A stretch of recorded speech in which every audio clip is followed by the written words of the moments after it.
Welcome back to another episode of Icebound. We would absolutely love it if you would like this video, subscribe to our channel, and check that bell so you never miss an episode. And of course, while you're doing that, I'm going to read some comments from last month's episode right now. Quote number 1, Manny, maybe poet cooked himself. Rest of party. That was so good. Those are the emojis. I'm doing them on my face. Oh. God, I love Manny so much, he should get his own spin-off. Quote number 2, the mental image of Yornir lowering himself to Scrim's height, awkwardly trying to cheer him up and then finishing it with a light punch to his shoulder was both very sweet and hilarious. Quote number 3, holy shit, Tai Shen's monologue was incredible. What an awesome portrayal of struggle for hope in a dire situation. Incredible job, Mace. I concur. Quote number 4, I did not expect the murder hobo arc from this group, but I am pleasantly surprised. Me too. As always, be sure to leave a comment below and maybe next month yours will be read. In the meantime, there's a few different ways you can support us. You can become a channel member right here on YouTube. You can go check out our merch shop. We got a lot of really great stuff over there. Become a patron over on Patreon. There's 2 exclusive campaigns you can enjoy there and only there. And then lastly, go to thecrookedmoon.com to pre-order your copy of The Crooked Moon today. Thank you. Thank you. Thank you. We are Legends of Evantris. This is Icebound. Lend us your strength and join us. I'm so bored. I've got nothing to do, and I haven't been surrounded by thousands of fellow nerds in so long. I'm feeling both bored and lonely. Hey Gary, what's going on, man? Hey Andy, I'm just feeling a little bored. I'm feeling a little lonely. You're bored? I feel like I've just got so much fandom in my heart, but I ain't got no one to share it with and nothing to do about it. Oh, what's that look on your face? Well, I'm so glad that you asked because I just learned about an amazing convention. I love conventions. Yeah, me too. I love learning about new conventions. Lay it on me, Andy. This one is called Fan Fusion Phoenix. Whoa, are we gonna become fans and do a fusion dance? Oh, like a fusion. That's my eye. I'm talking about Fan Fusion Phoenix in Phoenix, Arizona. That's amazing. Phoenix, Arizona. I've always wanted to visit the Desert Botanical Garden. That's right, and it's happening this year, June 6th to the 8th. One of the best parts about this convention is that it is a con by fans for fans. This isn't a convention that's owned by some big corporation. It's made by the fans and brought to the fans. Can I finally admit to you that I'm a super Hulak fandom person? Oh, are you really? Yep, a super Hulak fandom person. That's so 2012 of you. Well, I'm living in the past, Andy. I'm living in better times back in 2012. If you asked me to name one character from that, I could name you one at least. Which one? Probably Sherlock Holmes is probably one of them. None of our audience is gonna understand that. This, Andy, we're so old. I know, we really are. Where did the time go? I don't know. Where did the time go? Like tears in the rain. Tears and rain. Yeah. You're gonna carry that weight, Andy. I am. You're gonna carry that weight. I really am. All the way to Phoenix, Arizona. Phoenix, Arizona. Nearby the Phoenix Zoo. They have a zoo? Yeah. Established in 1962. This year's Fan Fusion guest and panel lineup is its best ever, featuring Elijah Wood, Sean Astin, Billy Boyd, and Dominic Monaghan from Lord of the Rings, Simon Pegg from Shaun of the Dead, Charlie Cox from Daredevil, and many, many more. Well, it turns out they're not taking the hobbits to Isengard. No. They're taking the hobbits to Phoenix, Arizona, where the Phoenix Art Museum is. For more than 60 years, they've been in business. Gary, how do you know so much about Phoenix, Arizona? I've got the TripAdvisor pulled up right over here. I've never seen Lord of the Rings. Andy, I wish you would have reminded me of that. I figured I'd bring it up because everybody knows those guys from Lord of the Rings, but I know them from Lost, and Sean Astin is Rudy. Lost? This is the first 3 seasons were great. Andy, are you serious with me about Lost? Dominic Monaghan was great. With the greatest film trilogy, with Billy Boyd saying Edge of Night, while Denethor snacked on some great tomatoes. What are they called? I've heard that's a lovely scene. Fan Fusion is a gamer's paradise. They've got an amazing selection of over 80 plus arcade cabinets featuring anything from 8-bit to fighting games, and an amazing tabletop arena called Game Tabletopia. Game Tabletopia? Yeah! We've been rolling most our lives, living in a gambler's ocean. We've been living most our lives, rolling. We've been rolling most our lives, living in a gamer's paradise. This is pretty good. I would love to go to the Game Tabletopia and roll so many hot fire natural 20s. Thank goodness the Hall of Flame Museum of Firefighting is in Phoenix, Arizona. Oh, wow. And the best part about all of this is that kids under 12 get to get in for free. It'll be a family affair. Yeah, there's nothing else better than to spend time with your loved ones, your kids, your parents. Take them to the old Fan Fusion in Phoenix and go check it out. You're never too young to be a fan. That's right. That was actually a nicely wholesome segment. There's also a whole youth and family track. Wow, that's so nice. Lots of events for the whole family. Oh yeah, bring your kids, bring the little ones. You honestly should probably get your youngins watching Lord of the Rings, the extended edition, as early as possible. Yeah, don't be like me. Exactly right. So make sure you check out the link below and go get your tickets to Fan Fusion Phoenix now. Get it now. June 6th to the 8th this year. Go check it out. Get your tickets. And also, don't show your kids the theatrical release. Then they're gonna be watching Return of the King and being like, "Hey, Mom and Dad, what the heck happened to Saruman? And also, how did Sauron Man become evil? I can't believe it. Who could have seen Sauron Man become an evil?" What are the chances? So what do you think, Gary? Maybe 2026 we can go check it out? 2026 I think is a good time. I would love to go check it out next year. It would be a really... It's one of those things that just sounds amazing. I'm so excited. I would love to go meet.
It is the 8th day of the 3rd month, and you all find yourselves in the Cursed Glade, the district of Argent, a city that you've come to know, starting to learn more and more about the various tribes and peoples here under the rule, the reign, under the wing of the Princess of Wrath. You've come here for 2 purposes. Your first being, there's a wedding. As the leaders of your tribe, you've been invited to participate. But your secondary, more important reason is that you are here to participate in a ritual that the elves of this tribe, the Shadow Veil Cabal, they participate in order to strengthen their magics. They sacrifice themselves to their gods. You've learned quite a bit about this process. You understand that they call what Scrim calls his Grim, or the shadow that follows him, their guardians, representatives of the gods that will consume their soul, stealing their years of life, for elves live very long, stealing those years, consuming them, and then gifting them to the gods, and in return, the elves are rewarded. You've come to help because you've been offered a deal, a trade for Scrim's participation in this because the Princess of Wrath has stolen these guardians away. You have agreed to lend your talent, your Strength. special power, Scrim, in order to allow them to complete this ritual. Yes, I have. And in return, the leader of this tribe, Elder... sorry, I forgot it. Nightbloom? No, Elder Rosemary Nightbloom has agreed to break the bond that you so hastily entered into with the Princess of Wrath. The bond that created your tribe, the oath-making ritual that siphoned away some of your own power and lent it to the Princess of Wrath. You're tired. It has been a long night. For as recently as yesterday, you discovered that the poet had been consumed by your very own ogre tribe, that they had, perhaps mistakenly or perhaps willingly, fallen back to their old ways. And knowing the strange value that the Princess of Wrath reportedly places on the poet, you spent the night trying to figure out how to resolve that situation, so you do not benefit from the full night's rest that you would normally allow you to feel chipper. Oofta. Yeah.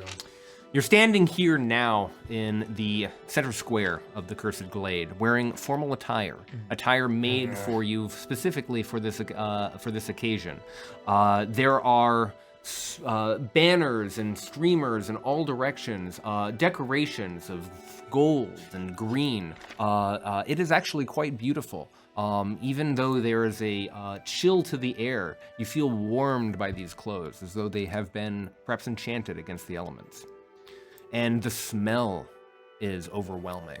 The smell of incense, the smell of food, the smell of festivities.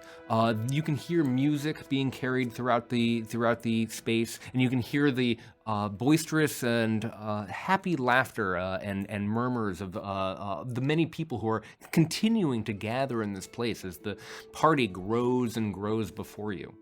Muss, the one that you've come to know as Glenn Mustard Seed, a young boy, a blossoming man, is at your side, having escorted you from your own district, and Grimbo Neck Snapper, you mean? all of you are I think so.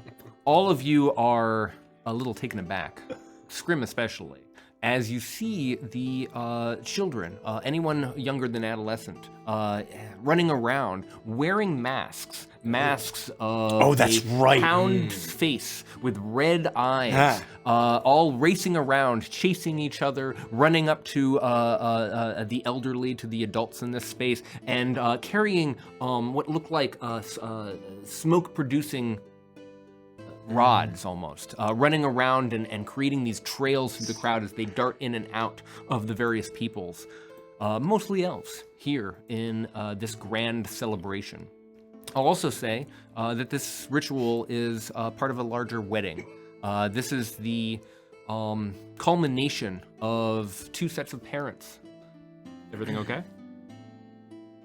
I'll figure it out. Okay. I'm short a bunch of dex and charisma for some reason. Keep going. Sure you are, Scrim. I am, Yornia, I am! I believe you, no, definitely. I swear to God, Yornia, I swear I'm gonna feed you to the downed! Having gotten to know the Shadowvale Cabal, you know that everyone participates in this religion, for lack of a better word. And the parents of many of the children here, having completed their achievements, their victories, their life's purpose, and lent their strength to the next generation, would normally lend their years. They can't, because as I mentioned, the Princess of Wrath has stolen away their guardians. But tonight, Opharia and Therese, Honeywine, Agra and Valamil, Sageleaf, the parents of the bride and groom, are set to step beyond the veil, to be consumed themselves. I still have an other modifier -2 to my main stat. That's correct. We all still have that. That's what I'm missing. That is exactly the bond that Elder right. Nightbloom has Thank you. promised to break. Thank you. Is that you have been diminished in That's your our in your fealty to the princess. That's right. Your loyalty has bastard. lent Oh, its I magics believe. to the Princess of Wrath. Didn't have to say it so sarcastically. This is I didn't want to interrupt, but now that we are doing it, I wanted to ask about something earlier. And it's okay if we didn't notice it, and if the time has passed. Did we notice, or did I notice as Barnabas, any other behavior in the ogres that is different, new, regressive? Beyond them just eating. Oh, like the longer they spend, it's like That's flowers for Algernon. That's what I mean. Do I feel like they are becoming more and more aggressive and turning more feral, so to speak? I don't know if I would have noticed it given everything else going on. No, and I think that this would be if that's the case. this would be true for everyone. You've known since when you woke up in Ogerton that, and especially Scrim, because he woke up with perhaps a more fierce ogre than Manius. These ogres always ate other humanoids. They threatened all of the vassals with it every day. Once you're no longer useful, we will cook you in the pot. They said.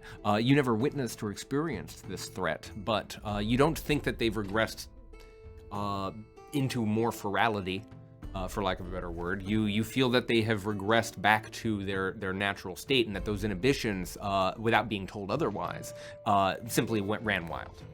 Got it. Okay.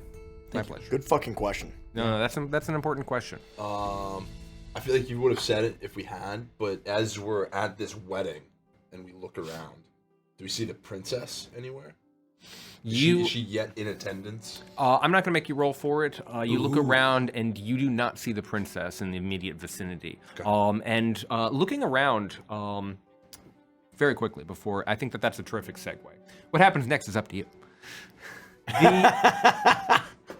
Looking around, you can see that in addition to all the foodstuffs, that there are a variety of people playing games, chatting, forming little groups. There's a massive stage, which you can hear the music in the distance, where people are dancing and celebrating. All of it feels a little alien to you. The cultural texture of the Shadow Veil Cabal being largely unknown. But you are looking around through this space, and aside from a large banquet table that you can see to one side, you do not spy the Princess of Wrath. You do, however, see Musk by your side. You see the parents of the bride and groom. You see Elder Rosemary Nightbloom talking with two others, and Nimrodel is helping himself to some of the foodstuffs. All no meat, of course, as you may recall. All fruits and vegetables. It still smells quite hearty, but there's a lot of people singing a chorus in the background for some reason. They got a live band. Feels very celebratory. Part of it. They got a live band. Yeah. They're I have a question. Yeah. And this is a positive to the whole group to help me remember. When was the last time we actually ate? Because we didn't eat the poet stew. Oh, yeah. Oh, no. It would have been last night. You finished your conspiratorial dinner at the rehearsal dinner. I cooked something, too. Didn't I? Maybe no, you did not. Oh, you're right. You would have eaten what you would have eaten. That's right. The rehearsal. previous So night. how long has it been? I would say that it's been not that long, 12 hours. It's mid-morning. I would say that you had a late dinner. No, that checks out. All of that checks out. Thank you. Dinner. Yep. The confrontation with the Goliath who attempted to marry Barnabas. Your discovery of the poet pot. And everything that happened over the many hours of the morning where you attempted to get back to the Biting Bastion. Returned. Tried to get a few hours sleep. Musk woke you up. Brought you here. I want to be very clear that, and the reason I ask this is because I think after our conspiratorial dinner, I'm making a point to not eat. I may need to eat a little bit at this wedding, but I'm making an effort to not eat. Scrim has made an internal decision about this. Okay. Yeah. Wow. Jeez. That commitment hits you, and what happens next is up to you as you're confronted by the festivities of the early morning of the wedding, knowing that this is a all-day affair. Wow, they're just masks. It's a little. Whew, I got a little. I'm all right. Did you think these were beasts? That just took me a little bit by surprise. You can't say you didn't think the same thing. I mean, if something been following you for all these decades, and all of a sudden it was just they were hundreds of them, you'd be a little on edge too. hundreds of elf children.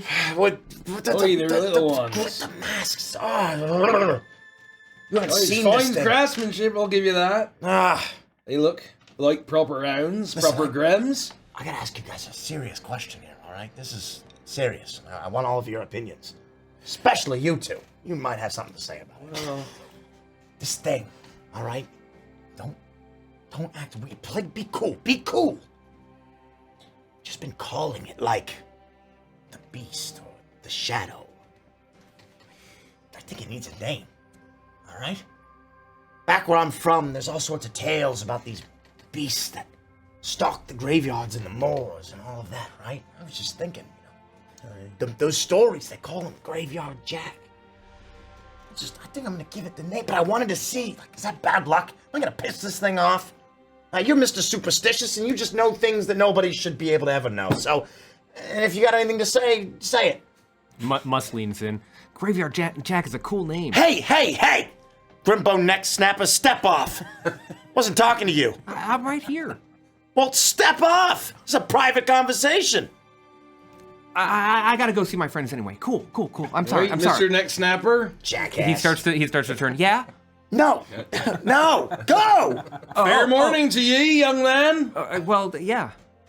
All right, so what? Well done. Am I gonna piss this thing off if I give it a name? Is that like what? I'm just happy to be included in the conversation. It really seemed like you were trying to cut me out from it. No! Fire Blossom. Oh, it's a very strange. Kai way to Shen, start I the- always appreciate your insight. I just didn't know if you'd have anything to say this time, It's all a very right? strange way to start a. Sometimes all you say is things celebratory about day. tea, and other times you have really poignant shit to say. Well, So I'm working on it. I'm expanding coin my, flip. my knowledge base beyond. Oi, the tea. tales of granted, I was anchored up in Bargus a few times, and the tales that I did hear, there usually was a name associated. It gave it a little personal connection. I don't think that the men what whispered about it were especially cursed compared to you. The point is, I need its cooperation. I don't think it's gonna eat me because I named it Jack. I'm just saying, I wanted to get your opinions. That's all. Do you believe that the name you choose to call it has any say or pull or effect on the being itself? I don't know, maybe. Maybe I'm hoping if, we get a little bit closer, we have a better connection. There's some sort of strength there, right? Huh? Not a bad thought. If this beast is called Graveyard Jack, Oi, if it's in the ale houses and the public houses and the taverns, That that's might his name. just be its name. then That's it his name. is Graveyard Jack, whether you perfect. speak it or not. All right, well, I'm Even gonna if- speak it. Even if it wasn't the name, if it preferred you use its true name, would have given it. I mean, that's fair. This is why I'm thinking about it, right? I mean, think about how many times we've been doing stuff and chores and stuff, and I don't want to do any of it, and you're like, hey, do that thing. Hey, do that thing. Hey, do that thing. And then finally, your owner's like, Scrim, do the thing. And I'm like, oh shit, he's serious now. I gotta do the thing. And then I do the thing. Right? If I talk to this thing and I use its name, there might be some, strength. Power. Yeah, I think that that's the right way to look at it, Mr. Stammerscotch. If it hasn't torn you limb from limb yet, it wants you alive for a reason, For now. which gives you leverage. That's true. And our goals seem to align with its goals for now as well. I sound nothing like that. I mean, it sounded a little like Time has passed, Mr. Young. that. It doesn't matter. We'll work on that later. The point is, I'm glad we're in agreement. That's all. I value all of your opinions. You're, worldly people. Graveyard Jack it is. Oh, you can't get much more cursed than you already are. Heard that? Oh, no. I mean, you might be like one of these elves, and you could be one of those ones who wants to get devoured. I don't want to get devoured. That's what I'm saying. You have a leg up on them. True. Do you believe that knowing its name will allow you to call the hound, and do your bidding when the time comes? Do I believe that? I don't know. Am I hoping that? Yeah, absolutely. I mean, look, I'm an odds guy. I'm gonna take every advantage I can get. Every percentage point, every little bit of One up. I need it. Maybe this ritual, this ceremony for the wedding, maybe what they'll do to bring Graveyard Jack to bear, to consume those that seek death. Keep it down, Taishen. Maybe that'll strengthen your bond as well. Maybe something will awaken Yeah. a connection between the two of you. Well, that's what I'm hoping for. We'll see. All I'm saying is I'm cooking up a plan, all right? Don't worry. Old Scrimbo's got a plan. You always do. Are you? As long as I've known you, Mr. Staviscott, the one thing that's been consistent besides the dependence on alcohol is your plans. Since way back at the prison. Oi, it's the egg. Speaking of which, you guys think this is an open bar or something situation? I hope it's not a cash bar. Nobody has any gold around here. It can't be a cash I believe bar. that whiskey is vegetarian, so I suppose so. You look, and I'm gonna go see what I can find. you do see that there is a There is bar no where wine and mead is being served. I would make my way over there and I would take a look at their selection. And if I see that it's only wine or mead, I would take a cup.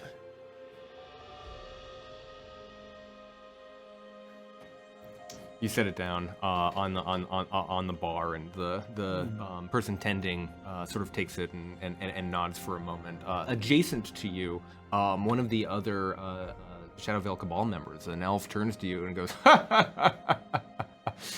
"You better not pick a fat one," and takes a sip of wine and then walks away. Hey! Is that a threat? And at the same moment, you hear a sound. The Iceborn are here! You see Nimrodel immediately walk up. You've come. Welcome. You all look so dapper. Aye, thank you. The tailor was very thorough Yes, in his yes, cross-examination. yes, everything looks like it's to fit, very bespoke. Oh yeah, I feel like I haven't dressed up this much in probably 20 years. I feel quite nice right now. Good. It is to your customs. Yes, it is, and to that point, I promise that everything is ready for the customs. Remember, we have to keep everything absolutely secret, even from everyone here. Oh, I should have said your mom picks a fat one. They're gone already. What? Don't worry about it. What, Mr. Staviscott? The moment passed. Are you all right? I'm fine. All right. We're at a wedding. Mr. Nimrodel, I thank you for you and your cabal's hospitality.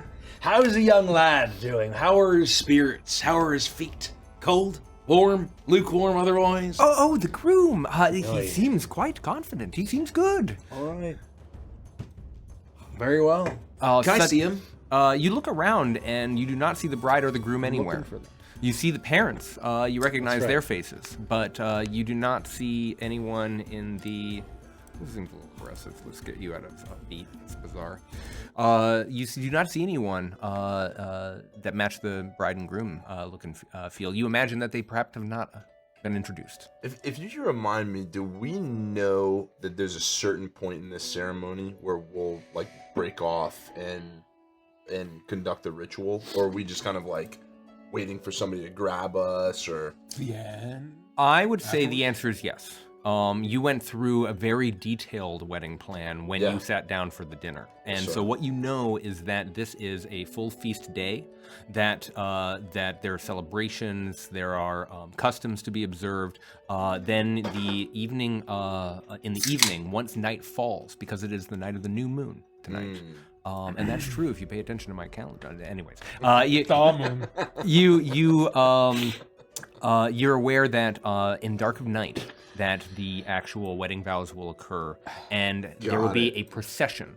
And this procession, people will peel off from that procession, leaving ultimately only the original. What's the word I'm looking for? Only the closest inner circle of the family. Got it. And it'll be at that point that you'll be asked to rejoin and complete the final act. Understood. So we're basically enjoying the wedding, Right. Up until Your presence is nightfall. very much sort of an excuse, a facade, part of the illusion. Got it. Thank you. My pleasure. A child runs up and wearing one of these masks. He's got two of these smoking streamers in both hands. He runs up to Nimrodel and he says, "What holds you here? Aren't you proud of your life?"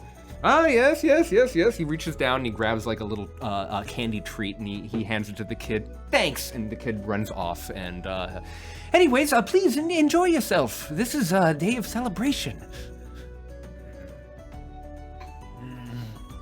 Oh, we will. I lean up against like a wooden post or something. There are and just smoke my a pipe. variety of tents all scattered around. And grab some mead, because these are the only people I know at the wedding. So. At the function. At the function. Yeah. Fucking same. I will also go grab a glass of wine, not the mead, and I'll take the glass and I'll give it a little stir and give it a half chug. Give it a little. Reminiscent of Rick House 43. The Dormice would have liked this one. The who? You've never met them. They're all Friday night. You also recall that you had a variety of wine when you were in Ogreton. And tasting this wine, the ogres made much inferior wine. Ooh. This is actually extremely delicious, and you get a sense that these are people of craft, of artisanship, that they put pride into everything they do because of the they're endeavoring to achieve in life as quickly as possible, and so you're shocked by the bouquet and by the range of flavors that hit you when you sip this wine.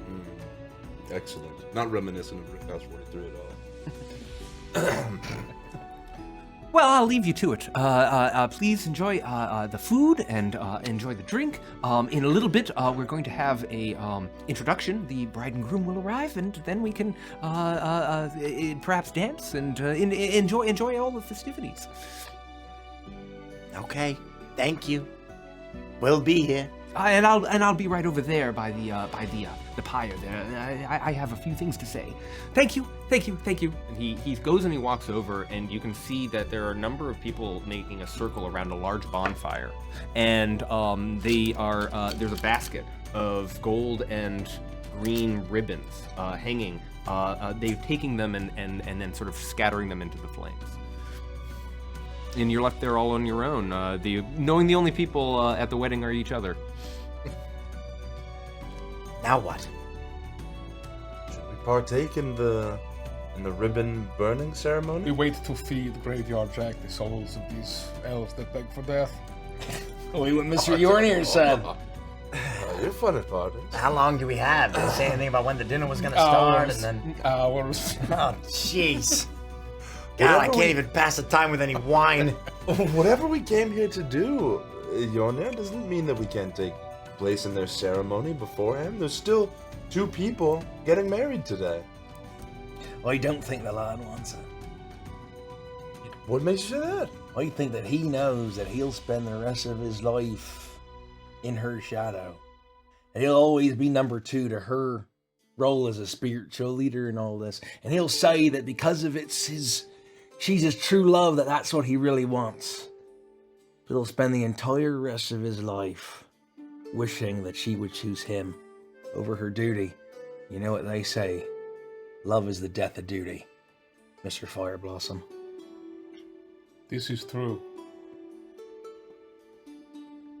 Did he say something to you like that? It's very serious to consider heading into a wedding, a choice they make for the rest of their lives. He told me enough, is what I will say. What if he's destined to just be a bum? And he'll be miserable for the rest of his life, and he'll wake up. 40 years will have passed. If he's unlucky and not devoured by the dog boy, then I suppose. Well, maybe we'll end his pain early. Perhaps.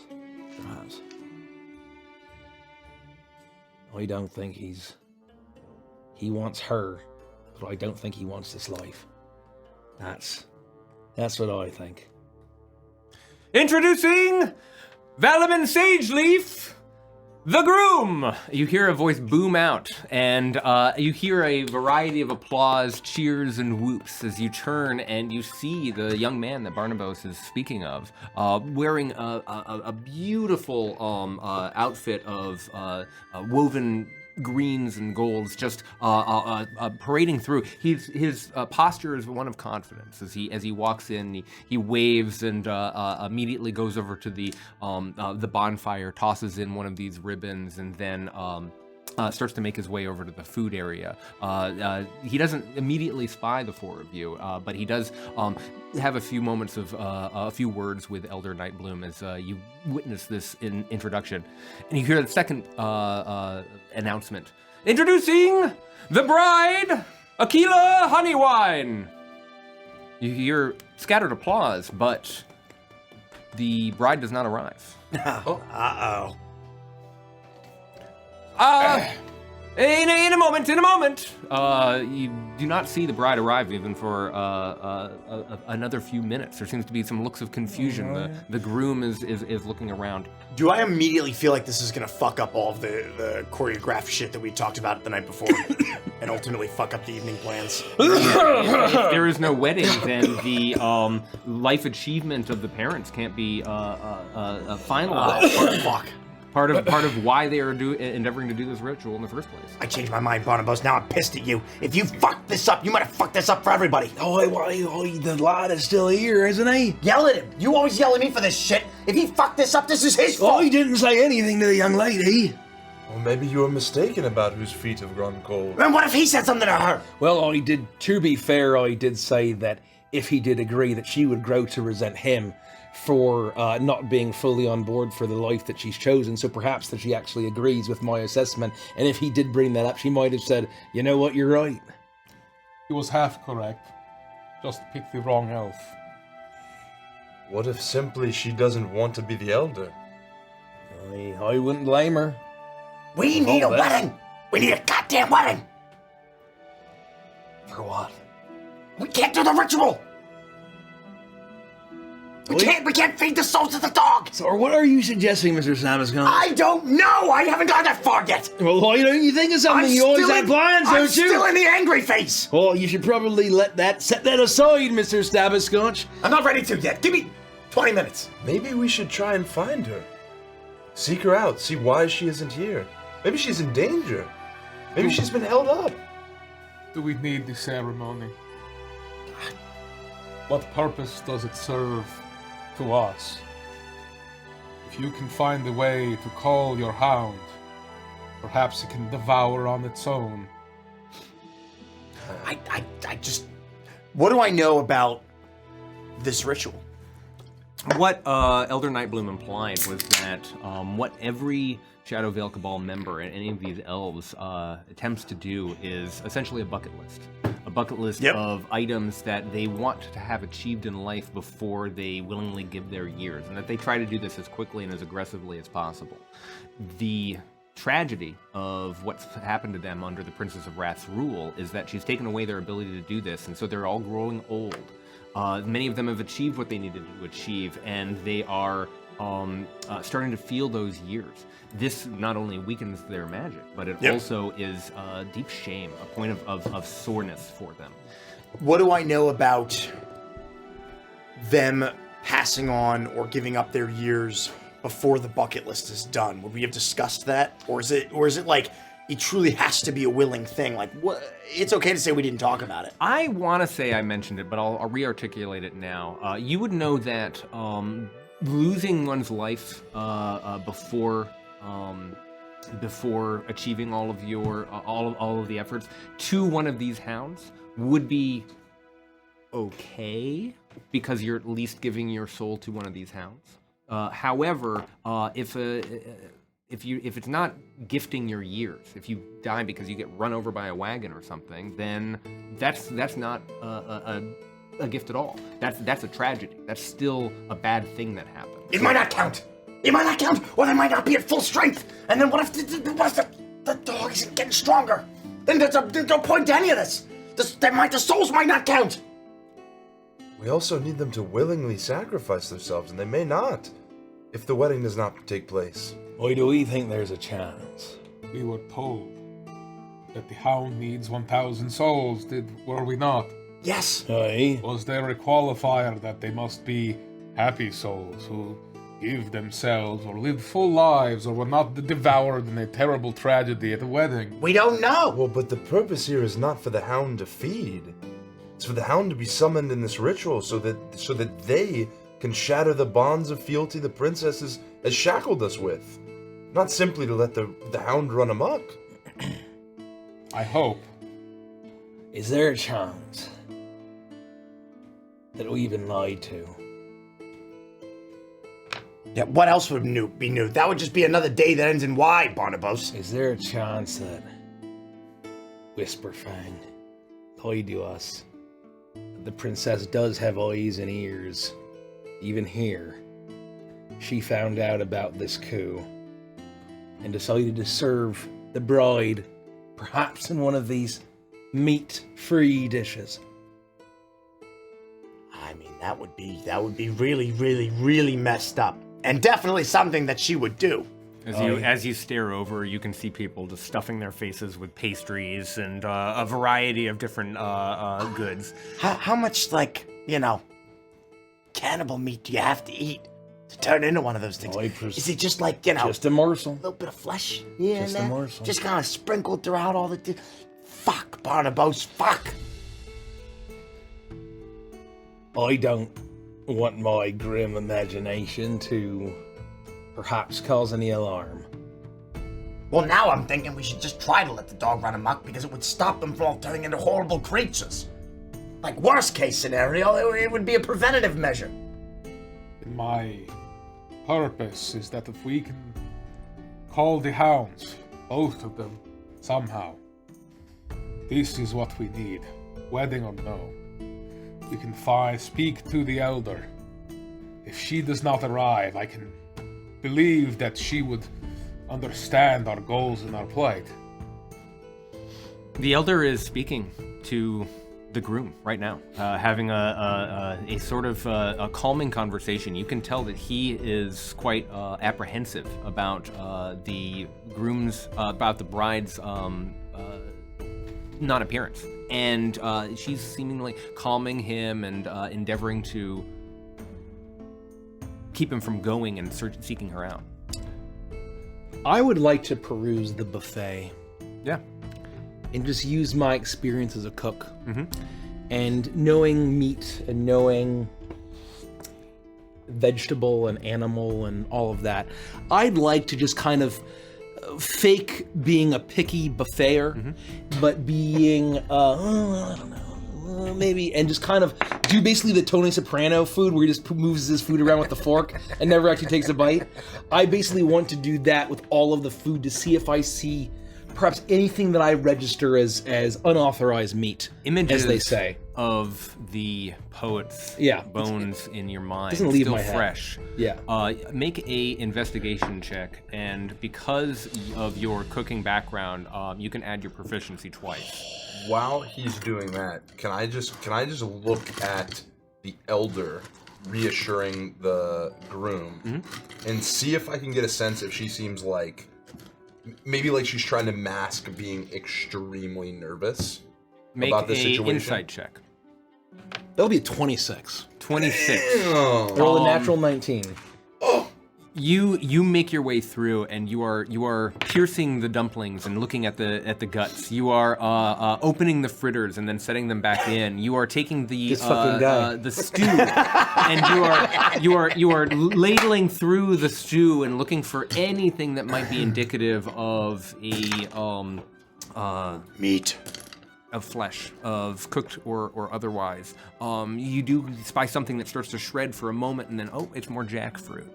You start to pull up the meringues, the cakes, the puddings. You start to pull those apart as well. You fill your plate with pieces, not taking a single bite, but ripping it all apart and going through every crumb. You are extremely thorough, and by the time you reach the end of this perusal, you feel very confident that not a bit of meat exists on this whole table, as elaborate and expansive as it is.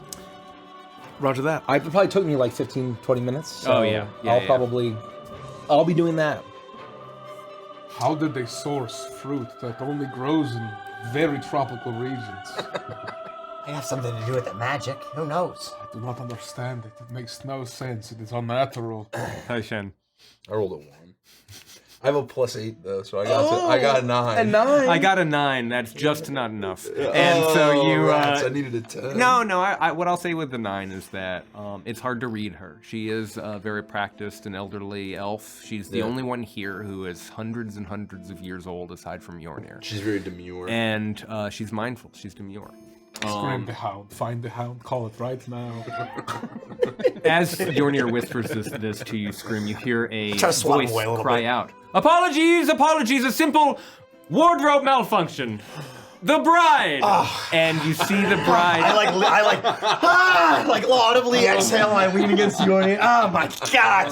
Okila honey Jeez. wine, and she walks out looking absolutely gorgeous, a little flustered, but she is sort of apologetically waving at everyone for the delay, and she claps along with everyone, and the groom sinks with relief as he looks forward. Everyone seems overjoyed upon her arrival, and the band picks back up. Everyone is dancing and enjoying themselves very much. I'll have it on my plate, like a bit of like shredded jackfruit. I'll be looking at that. I'll be looking at her. That's very funny. Poke at it a little bit with your pipe, yeah. I go to like a waste bin and put it in there. The groom steps forward now that he has been joined with his bride-to-be. They meet, and you can, on the surface, see a lot of love there. They seem to look into each other's eyes dreamily. Everything that you've been told is that this couple is desperately in love and hoping to be married. They've never been able to have a wedding like this because, of course, of the barrier. Culturally, the fact that the Princess of Wrath wouldn't allow their parents to experience their own end. But you, they look overjoyed that they're getting the day of their dreams, the day they always were happy about. The groom turns and waves his hand and says, "Thank you, everyone, for joining us. I hope you enjoyed the food, the wine. I want you to all have an amazing day. And if you'll join me, I will be happy to lead everyone in the ceremony of carrying a child." And he reaches down and picks up one of these hound-faced kids and puts it on his shoulder. "The last one standing, of course, wins the day." And he's got this kid hanging on his shoulder. You can see other elves as well immediately start grabbing kids and picking them up. It seems that this is a reinforcement, a ritual to say, here's how we lift up the next generation. And you can see them all starting to participate. Yeah, I guess I gotta just participate in this thing with physical activity. I'm just gonna do it. Okay, are we doing this? Are we doing this? Perhaps you start by grabbing a random child, Mr. Stavis Scotch, and we'll see what happens. I try to find the smallest kid that I can, because I'm not much taller than Make a these kids. perception check. 17.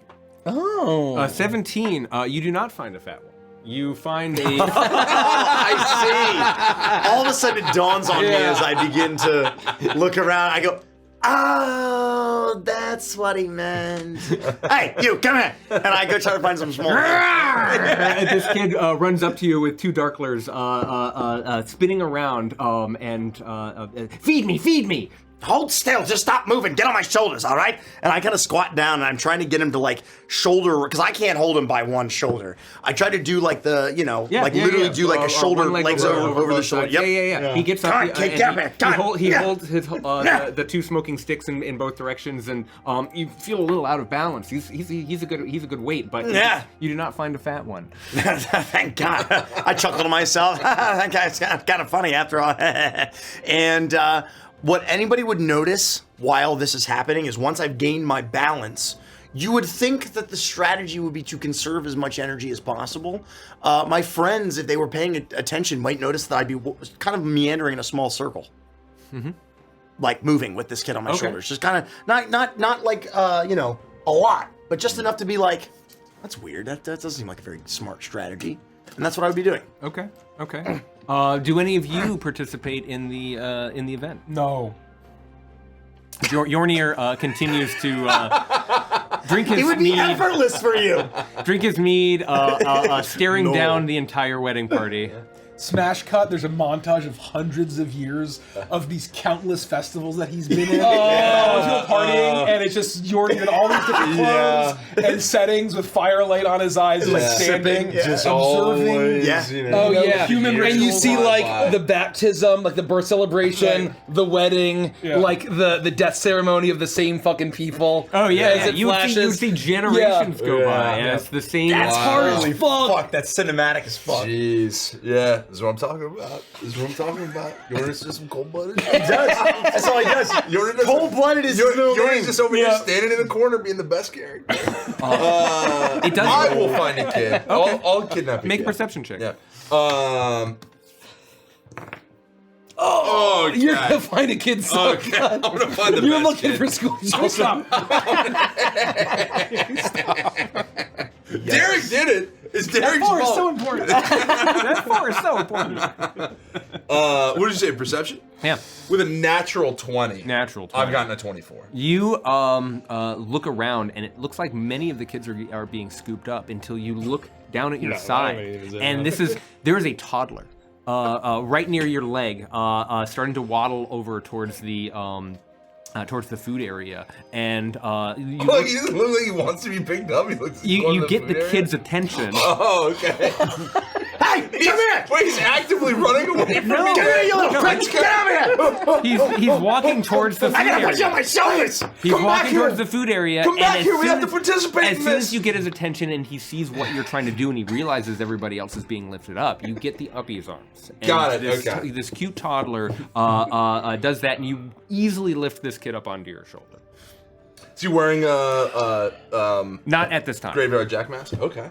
You can see that there's red makeup around the eyes, but he seems to either have lost or has put away his mask, making their way to grab a pastry or a dessert of some kind. Got it. I'll just kind of look at kind of like what's happening, and I'll see kind of what most everybody else is doing. I'll try and get the best sense that I can in the moment of kind of like what I mean, it seems pretty simple, but just to be respectful of their custom, to participate in it, to enjoy it, I'll do what I can. People are starting to gather around that same bonfire where you saw people throwing the ribbons, and you are sort of gravitate along with the crowd.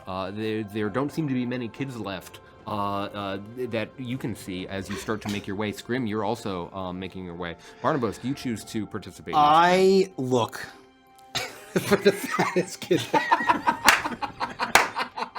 I look to see if there's any like kid who's like sad and chunky in the corner and he's not getting picked. Make a perception check. And if there's not, if I feel like there's no one getting left out, I'm not going to do anything. But if okay, natural 20. You find the fattest toddler. Looks like he was a kid. He's like a sphere.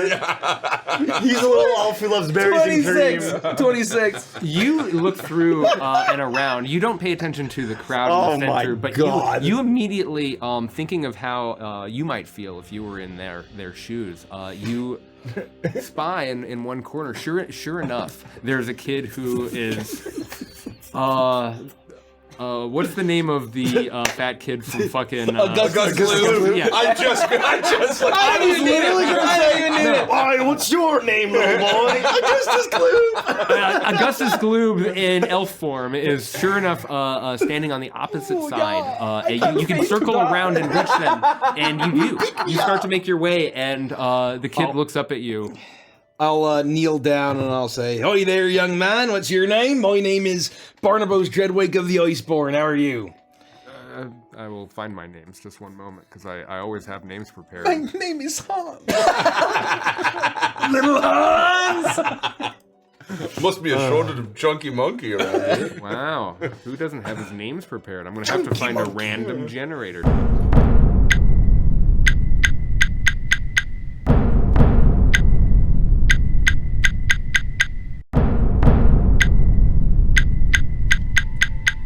Barnabas, you stare down at this chunky kid. Oh yeah. I forgot And about that. he looks up at you with his round cheeks and his clothes that are a little, not a full size too small, but a little tight around the arms and belly. And he answers your question. What is your name? Mallow Leaf. Wait. Well, Mallow Leaf. I'll call you Mallow Cup for short. Mallow? My friends call me that. Oh, it's a great honor. I'll call you Mallow, who's the most useful party member in Super Mario RPG. For short. He perks up. Really? Oh, he's a great honor, Really? lad. Everyone always goes for Toadstool or Bowser. Mallow's the best. Everyone, Gino is overrated. Okay, lad. You know, lad, my name is Barnabas. What I'd say is all your friends that got picked first, if it weren't for all of this strange and natural magic, they wouldn't survive the winter. Aye, but you, lad, you would survive. You would outlive all of them. He laughs and struggles to balance on the top of your shoulders. He is doing his best to hold on, and even despite the fact that you are as strong as you are and you have your anchor, you realize that this is perhaps going to be a challenge as you watch Taishan and Scrim join this circle. Look at this fucking guy. Yeah, he looks like an elf version of Mallow from Super Mario RPG. Yeah, he looks like Mal, for sure. Look at this little fucker. I love him. He was on my party all the way through. The music picks up and shifts into this rhythmic, growing, repetitive melody. And you watch as the circle of men all start to walk backwards and forwards, doing this sort of legwork. And you realize that the difficulty of this is not just the stamina of having to carry the children, but the dexterity of having to walk around. I need everybody to make a strength ability check or acrobatics. Oh, I'm sorry, acro. The strength one. Acrobatics? Yes. No, Athletics. that's athletics. Or Just you could do a athletics. strength acrobatics check. Oh, you I can't don't do that enough. Yeah. What is Strength that? You acrobatics. can use a different skill, but swap out the... The example they give in the DMG is if you're a barbarian trying to intimidate someone, you can use a strength intimidate. Not great. have Like you can charisma. like shatter a table. Yeah. Just look big and strong. With my Yeah, plus that's 0 on athletics, I got a 12. With a Oh. 12. With 22. my plus 0 22. on athletics, I got I don't need to win this thing. I 3. just need to last a while. With a 3. Everyone is starting. You don't quite pick up the dance moves fast enough. You're struggling not to run into people, and it's not just this. Oh, yeah, hang on, Mallow. Behind your eyes, you feel a sudden shock of emotion. It is not just the strange alien tradition, this weird thing that you're participating in, but it is the fact that you have this toddler, and you're suddenly struck by a memory of Melee. And you remember this feeling, and it's so distracting in this moment that you let yourself you let the dance get away from you. Someone rams into you, and both of you topple over, dropping the kid onto the ground. You keep the kid safe. There's no injury or anything like that. But you are knocked out of this ritual. The groom is doing swimmingly, just one kid on one arm moving, and you both are keeping balance and good? trying to keep up with. Yeah, you're good. Oh, yeah. As I continue to like march around, I said, no fucking way! I made it longer than Taishan! Hey, well done, Mr. Stabberscotch! You're still going to go down. Mallow and I are going to crush all of you. I'm like starting to sweat though. You are starting to Like, I'm sweat. starting to sweat. I need everyone to make an additional strength acrobatics check. Oh baby, 16! Let's fucking go!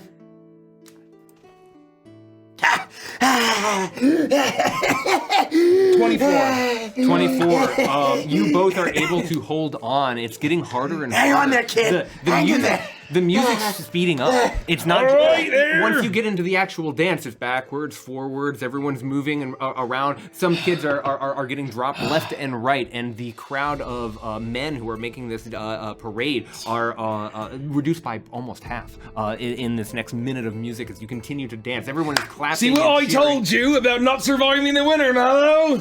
They may not like it, but this is what peak male performance looks like, lad! Yeah, Barnabas. Yeah. Yeah! Okay.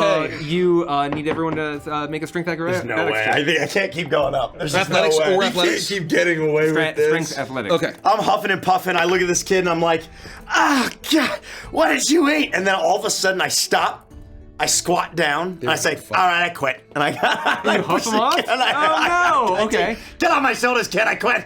I quit. I roll a 6. You do. I'm done. I'm out. I'm out. Justifying the bad roll, you immediately lose interest in the activity, and you just slough this kid off, who wails and runs. I wipe my sweat-drenched brow, and I find Yornir, and I go stand next to him. I would have made my That's all I had. That's all I got. The three of you continue to watch as Barnabas. 19. With a 19, you are able to survive the third acceleration of this music. It's getting faster and faster and faster. There are now only 5 remaining elves, including the groom. The groom isn't hugely strong, but you see a will that you hadn't before. In this moment, as you lock eyes with him across the bonfire, you can see he is going to give everything to hold on to this kid and to win the day. I need you to make another strength athletics check. Can I kind of like saunter up to him? You can say you something can to him? advance and catch up to him in the dance. Like dance as you alongside move of him? back and backwards and forwards. He looks up and impressive. Remember what I told you, boy? Is that a life worth living? Oh, come on, Mallow! Jesus. Go ahead and roll. Holy. It was a fair effort. Oh, natural 20, folks. Oh, 28. 28. Natural 20. You are the only 2 remaining after another minute of dancing. Sweat is beating on both yours and the groom's foreheads. It is just the 2 of you, heads up, lightning round style. As the music again picks up, the musicians are trying desperately to get you to fall because you are trying to keep up with the forward, forward, back, back, forward, forward, forward, back, forward, forward, forward, moving around and around and around this bonfire. Everybody is chanting, mostly rooting for the groom, but you continue to hold on to Mallow Leaf as you roll again. Ain't no life being second. Oh, come on, Mallow! I'm going to try to get in this guy's head. I'll roll at disadvantage. Oh. 15. With a 15, he got a 13. That's it. And you continue to whisper these things at him, and he looks angry. He doesn't look shaken. Oh, he that's right, lad. he looks mad, and his foot slips a little bit on a small patch of ice, and he doesn't go down, but he loses balance, and he's forced to set the kid down or collapse on top of on top of them, and he damn. Mallow, we did it! Yeah, we did it! We did it! Yeah! Nailed performance, Mallow! Mallow and Barnabas forever! Oh, yo, lad, we're going to go and sail the horizons like Trothak the Great Shark Puncher. The groom We're gonna take Smithy down. kicks into the ground, and Elder Nightbloom walks up and says, "The winner, Barnabas Dreadwig, chieftain of the Iceborn. He has managed to show us all how important it is to support the next generation." Oh, it was all Mallow. It was all his encouragement what brought us this victory. It had Yeah. nothing to do with me or the Iceborn. It was all me. I give Mallow the victory here. For you both. 3 cheers for Mallow! Hey! Hey! People are joining in. Hey! Even the groom is joining in. This is intended to be a joyous celebration, and despite his frustrations with not being able to hold out, he recognizes your strength and bows. Elder Nightbloom walks up to you. Your prize for winning the day, and she grants you a blessing. A prize, hi. And it is at your convenience, when you want it, a cast of heroism on yourself. I'm gonna make a note in my inventory. Not bad at all. Oh, thank you, Elder Knight. Blossom Bloom. Nightbloom. Pretty soon the crowd disperses. Some people continue dancing, enjoying the festivities, and you are back amongst under the tent where Yornir has barely moved an inch. Better luck next time, gentlemen. Better luck next time. Do I look too sweaty? Oh, you All right. still got it. Is it bad? Is it noticeable? You did good. I did all right. Just trying to work up a sweat a little bit, you know? You exerted physically. Yeah. You look Fine. Thank you, I appreciate that. What are you looking for specifically? I don't want to look like I'm a complete mess at this wedding, all right? No, but you're asking if we look like, or if you looked like you worked up a sweat. Yeah, so I did? I don't look good now? I look like I just came from, working out? But what? No. Why? I don't want to be a complete mess at the wedding. I'm trying to be presentable. You are at the wedding currently. So Right, do I look like a mess? Do I look like I'm a mess right now? it doesn't matter whether you do or you don't. What? Either way, you're at the wedding. I need to clean myself up if I look like... you're the wrong person, Tyson. Do I look all right? You just look like you've been having fun. Oh, perfect. That's all I'm going for. Thank you. I don't know why I even asked him. Exactly You all have your right. strengths. I should have come right to you. Yeah, I would have told you. Yeah, we don't know why the person you went to is Mr. York. He was the one standing here. We've been talking for a while. I've been standing here. Oh, you have been saying that the whole time. I didn't notice. He's not moved, in fact, barely an inch. The Since it mead is started. acceptable. I'm gonna go look. Is Mallow like celebrating with his friends? He's getting more friend attention thanks to your celebration. There are 3 kids, including Save it for therapy. including Mus, who are now talking to Mallow. what D&D's for. And he is puffed up with pride. I'm going to walk over and I'm saying, "Oh, you lads, all well fought and well played, but you can't win them all. Mallow here was the champion, and I forgot to give you, Mallow, this charm right here. You have earned it. This will protect you from any curse, any negative boon, any sort of strange spirits or specters. When you're old enough to pierce your ear or anywhere else, it'll do you fine." Barnabas, what the fuck? As I will hand him a hex, the spoon, Yeah? with your- with the hexagon, Yeah, etched into it. One of your superstitious trinkets. You hand this to Mallow. He thank you. I meant like your nose, you fucking perverts. He says to no one in particular. Yeah. Thank Lip. you. I'll treasure this. Boy, well done, lad. I'll like pat him awkwardly. Are you No. gonna put your victories into the bonfire? Oh, you don't. Maybe. What's that, lad? The ribbons. You can take one. You can. that's right. If you've achieved something since the last wedding, then you can throw it in there, and it's a way of speaking to the gods. I'll let you know, lad. I've already burned one wedding band or ribbon in the last day or so. What's one more, eh? Okay. You're a good lad. You're a good lad. Remember, lad, never forget, mass moves mass. That's true. Good God, He nods and looks at the spoon. Jeez. Mus and the other older adolescents all continue to run around, and leaves you there. Elder Nightbloom walks up to the 3 of you under the tent, and specifically addressing Yornir. Yornir, you're not participating in the event, I am present. but you're not dancing or throwing your victories into the fire. People are asking questions. Are you okay? Why would I not be okay? This is supposed to be a joyous time. I am full of joy. Look at him. Look at his face. Look at how happy he looks. My brow's like super grim. Hey, this is the happiest I've ever seen him. You've not known him long, but this is how he shows happiness. Look, he's smiling. It's like... I wanted to make sure that everything was all right here. If you just want to enjoy the mead, that you have my blessing. This mead is very fine, I must say. Thank you. am grateful for this mead. Glowing recommendation. Our mead makers are very proud of the work they do. Yes. Pass on my respects to the beekeepers. I will. I will see.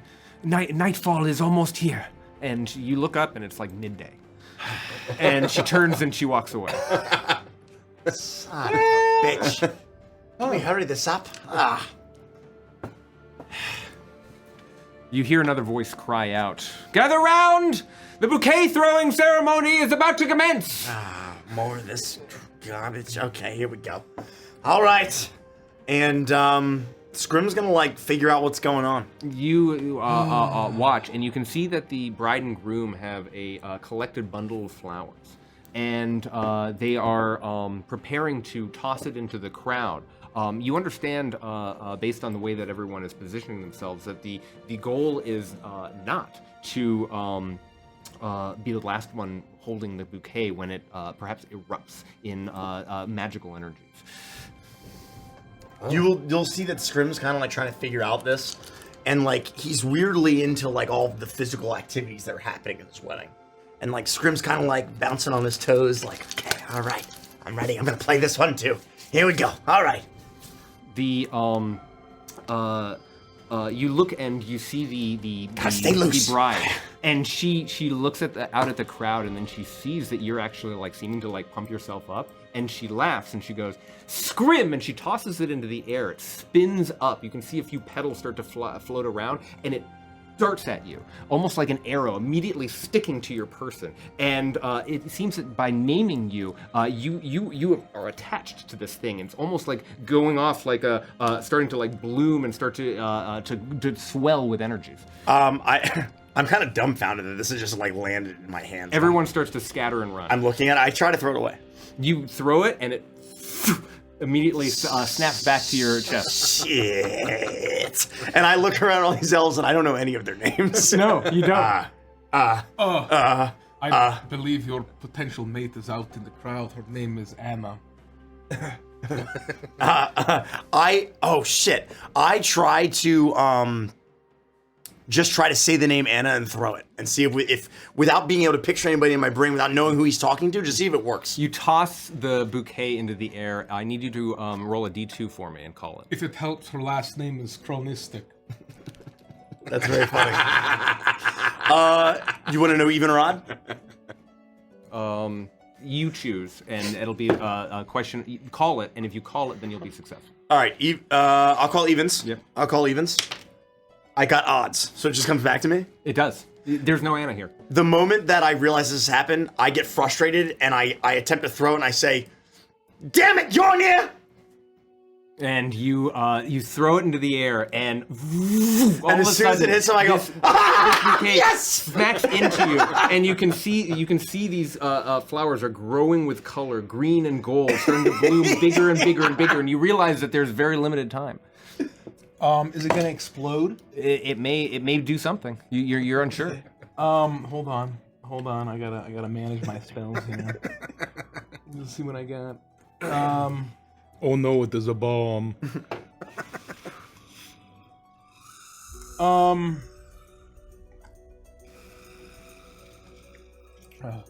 Scream, I told you. Her name is Anna, but as I say scream, I'll try to like let It immediately by naming somebody, it shoots forward, and Scrim, you find yourself holding this bouquet again. Fuck you, Yornir! I throw it back. It smashes into you, and you can see that it is almost full, pulsing with energy. Do you think they're okay? No, I think it's fine. Just let it happen. Just so Hold on. Probably for the best. Hold on. Don't I have something that can... That doesn't really work.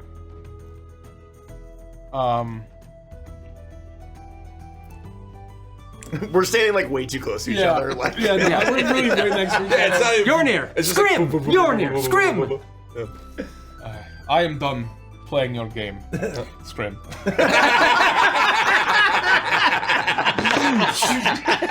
It smashes into you, and you know you have a fraction of a second to try to get this off of you before whatever happens. The moment that I realize what he's done, I panic, and I throw it in the air, and I say the first name that I can think of, and I say, "Mustard seed!" It flies up into the air and then rockets down all the way across the entire party, and you hear a "ow!" And all of a sudden you see this of green and gold feathers as it explodes, and everyone goes, "Mustard seed!" and they all clap and laugh. It seems that he is fated to be married within the year.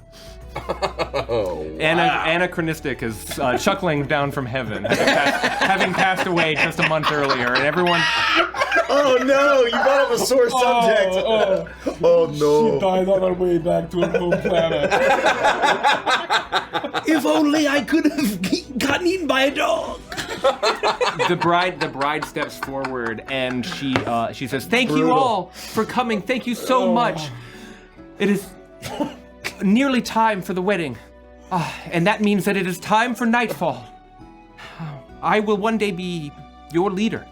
I will one day be matriarch when we lose our dear Elder Nightbloom.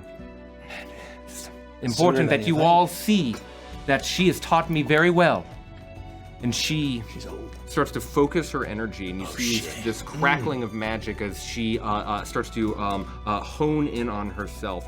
And she looks up into the sky. She raises two hands, and you see a pulse of this dark energy, this literally grays and reds, almost like the smoke that you see. It reminds you very much of Graveyard Jack as it spirals into the air, hitting the stratosphere. And above you, you are shocked to find that day turns to night, enveloping the entire space around you, as the all the way to the horizon on each side, like a blanket. This curtain of night immediately falls down, and they've extended the what would be day into a night of the full of a new moon. There's nothing in the sky. There are no clouds. You are now suddenly shocked by the darkness all around you. The bonfire suddenly being the only illumination of the faces that you see around. Wow, incredible power. I wasn't expecting that, I'm gonna be honest with you. To change day to night, or at least to mask it. Unbelievable feat. She didn't even shout domain expansion. Crazy. Not even once. Not even Bankai. What kind of sorcery is this? Oh, that's what she meant. Well, Nightbloom. I get it.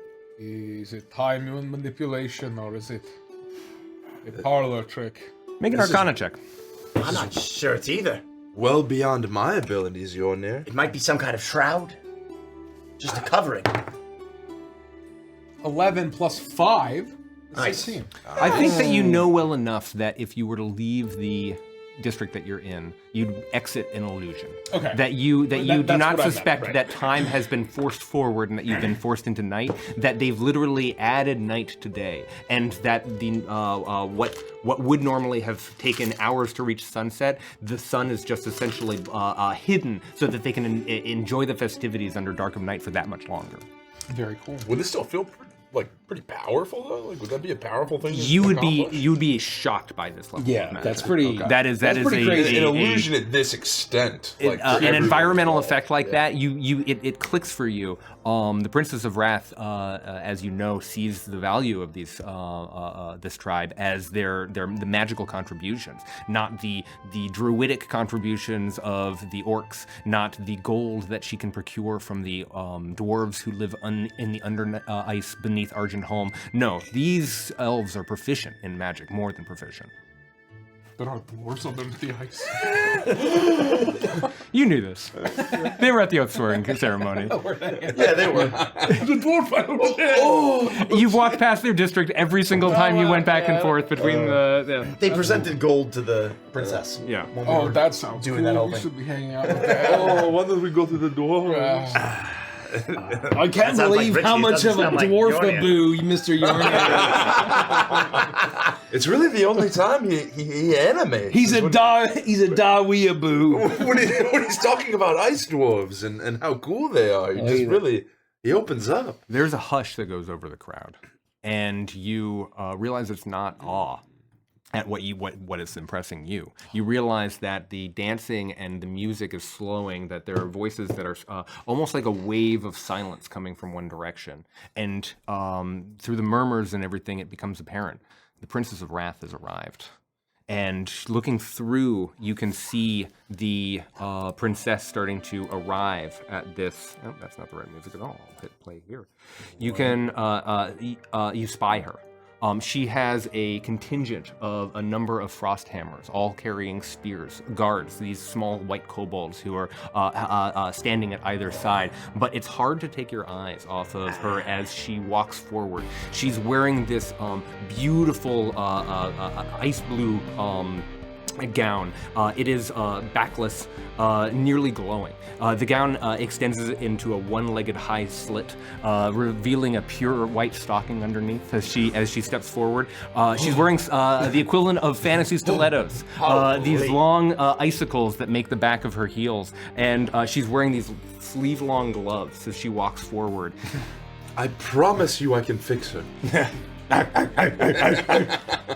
And as she waltzes into the space, the crowd parts so that she can approach the center space that you all find yourselves in, towards this large bonfire that all of these festivities have happened around.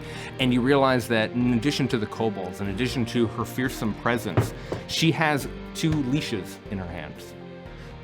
Connected to each leash is what you recognize to be the kind of equivalent of Graveyard Jack. Oh, two of these I rolled bargaists. shit my pants. I don't know. Like, Jesus. This is Two of fucked these up. bargaists that she's brought Holy fuck. hugging against, restraining against her leashes. She can give them a yank, and this ice cold crackling around the collar What the pulls them back fuck? and forth. And those red eyes that you recognize dull.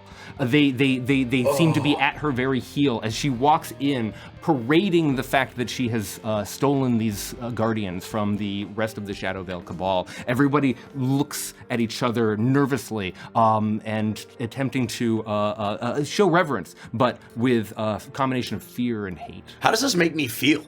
How does it make you feel? You are seeing what has been hounding you. Pardon the pun.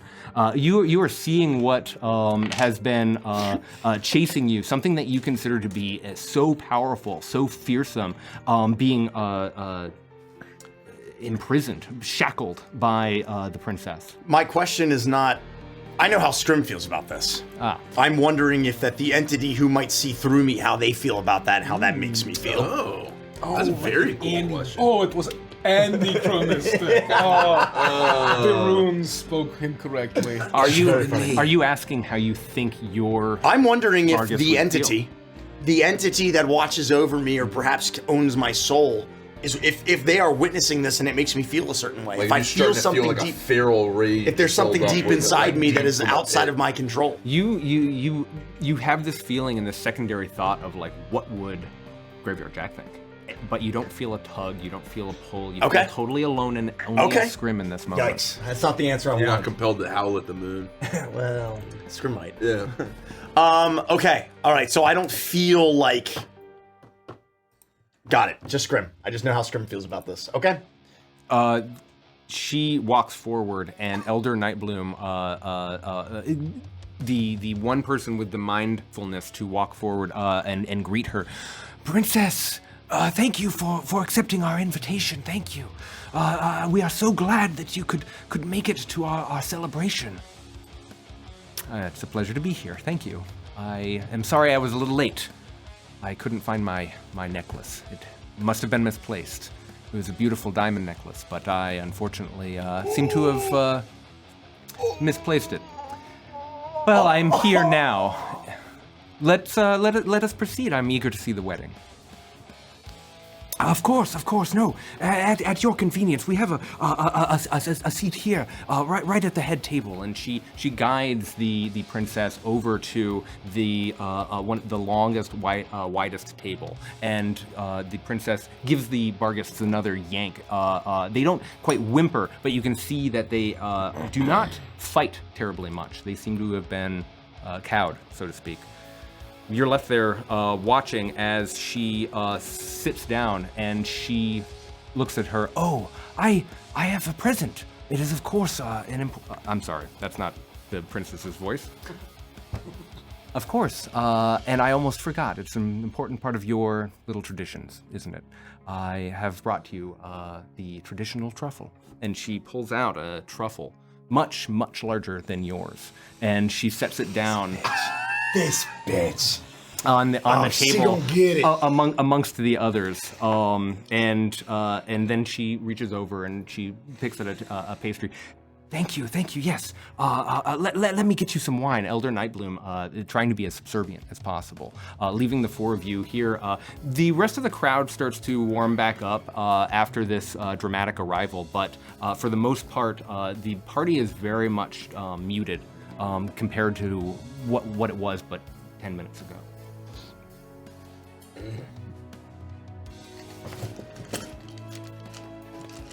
Yoni, you all right? Shaking. We should not interact. No, we shall not. I agree. Nothing to be gained. We are not to engage whatsoever. Quite frankly, I don't even want her to look at us. We have our plan, do we not? The Iceborn are here to enjoy the festivities and nothing more. I was hoping it was almost time, but then she rolled up with those things and collars. If we can go unnoticed by her, it'll be for the best. Yeah, but what the fuck is that? She just fucking has them chained up. Like, what the hell, man? I do not know. This is even before she gained the artifact, so this power was within her capabilities long ago. Think of what she's built here in this city, the power that each one of these cities, these clans can bring to bear. And she rules them all through fear and terror and strength. She's far more powerful than we've come to know. The bride and groom are now conversing with the princess as you're having this conversation. You can really feel the deadened emotion of the crowd because of what they know the princess represents. This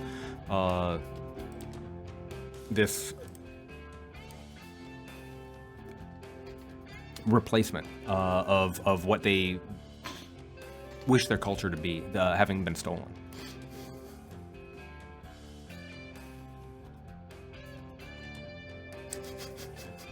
Mr. Yornier. I'm enjoying the Leonard Skinner that just came on. Yeah, I don't know. Let's get rid of this. Oh, give me 3 steps, Mr. Yornier. I am but a simple man. I was just gonna say that, you son of a bitch! You beat me to it! Ah! The equivalent of Tuesday is gone with the wind. Unfortunately. No, I said my piece. We must focus on our plan. We just gotta get through this stupid dinner. When are they gonna serve dinner so we can get this ritual? Ah.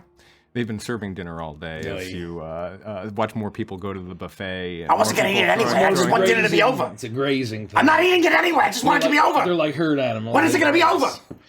I believe it's soon they'll start the procession. They said that would begin at nightfall, and nightfall has come.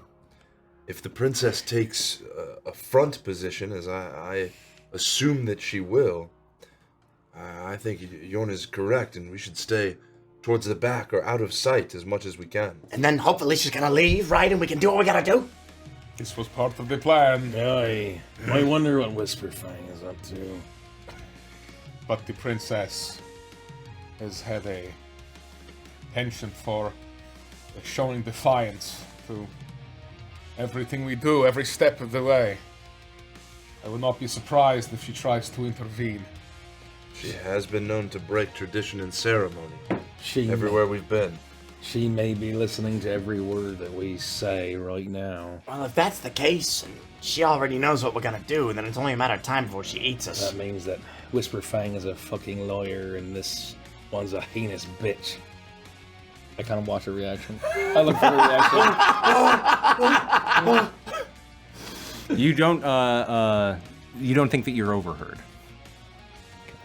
The fact that she's here now and not engulfed in rage, it seems Whisperfang did as he said he would. Perhaps. Kept our confidence. Perhaps. The kobolds are making a mess of this party. Not in the sense that they are ruining it, but that they are very much eager to take food as they will. They are one of them swipes a darkler from one of the kids who runs away crying. They seem to be enjoying their positions of authority while the princess continues to converse. You can see the parents, the set of parents of the Okila and Valaman are receiving presents from them. The kobolds are there at the princess's side. She is very clearly and rudely giving them a cane, a finely crafted knitting set, a silver hand mirror, a chime to summon your children when you've gotten too old to get out of your bed, and your grandchildren and your great-grandchildren. Everyone is sort of cowing and accepting these gifts, but she is rubbing in their faces the fact that she has these Spargets at her side. They're just a bunch of bullies. Oh, it's a show of defiance.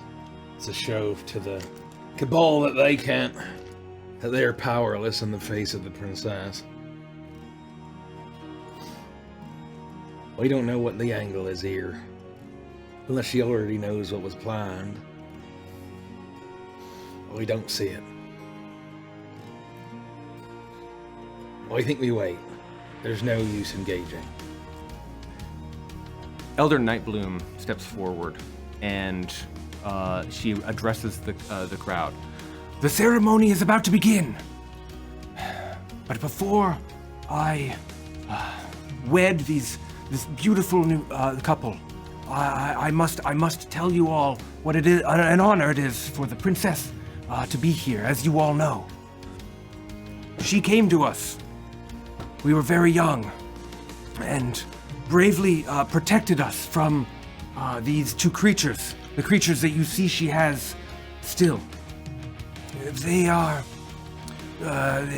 were the mouths of our gods, and she keeps them from taking us, so that we can enjoy our many years here.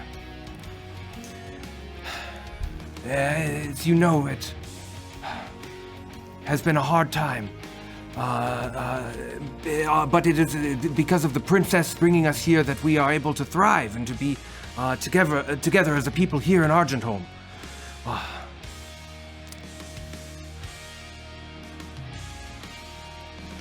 I have named Okila to be my successor, and I know that with the princess's guidance, we will all flourish. Thank you. Everyone offers some light applause. Yeah, all right. Sure. I just blow a puff of smoke. And very quickly you witness the ceremony. Everyone gets together into the crowd and stands together. The couple walks forward and meets in the center, and you witness a very traditional vow swearing. After feasting and celebrating, singing and dancing with your family and friends, you must now answer the call. Will you still marry? Both say yes. Are you certain? Both say yes. Barnabas starts to sweat. I'm not certain. Do they seem certain? She speaks out to the crowd, and you hear the crowd go. Yes. You hear voices after voices yelling out general ruckus, clapping, shouting, stomping. If it were me, you'd beat me into a bloody pulp. You make sure you fucking stop him. I won't scowl at Barnabas, but I will look at him grimly. Yeah. But that's what my face most of the time. That's true. So, That's but true. This is slightly more grim than usual. Mm-hmm. I wonder why Mr. Yornier's in a good mood today. It's the mead. The mead's getting to him. He's getting to Mr. Yornier. I can't believe they had enough to actually affect his beautiful biology. God. You hold your tongue, Barnabas, presumably. I do. Actually, no, I don't hold my tongue. I go, Aye, they do! The young and betrothed, young love! The groom looks at you a little bit, you get a moment of raised eyebrows in surprise and then sort of a nod. And I give him a knowing look. he continues to look his beloved in the eyes. Very well. Man, I tried. Valaman Sageleaf, you are a unique groom. Your chosen bride will lead us all in the years to come. Your home will not only be yours, but will be open to all of us. Your bride will not only oversee your household, but those of all of our households. When one of us is in need of friend or counsel, is sick or hungry, your bride will be there to lead and comfort us.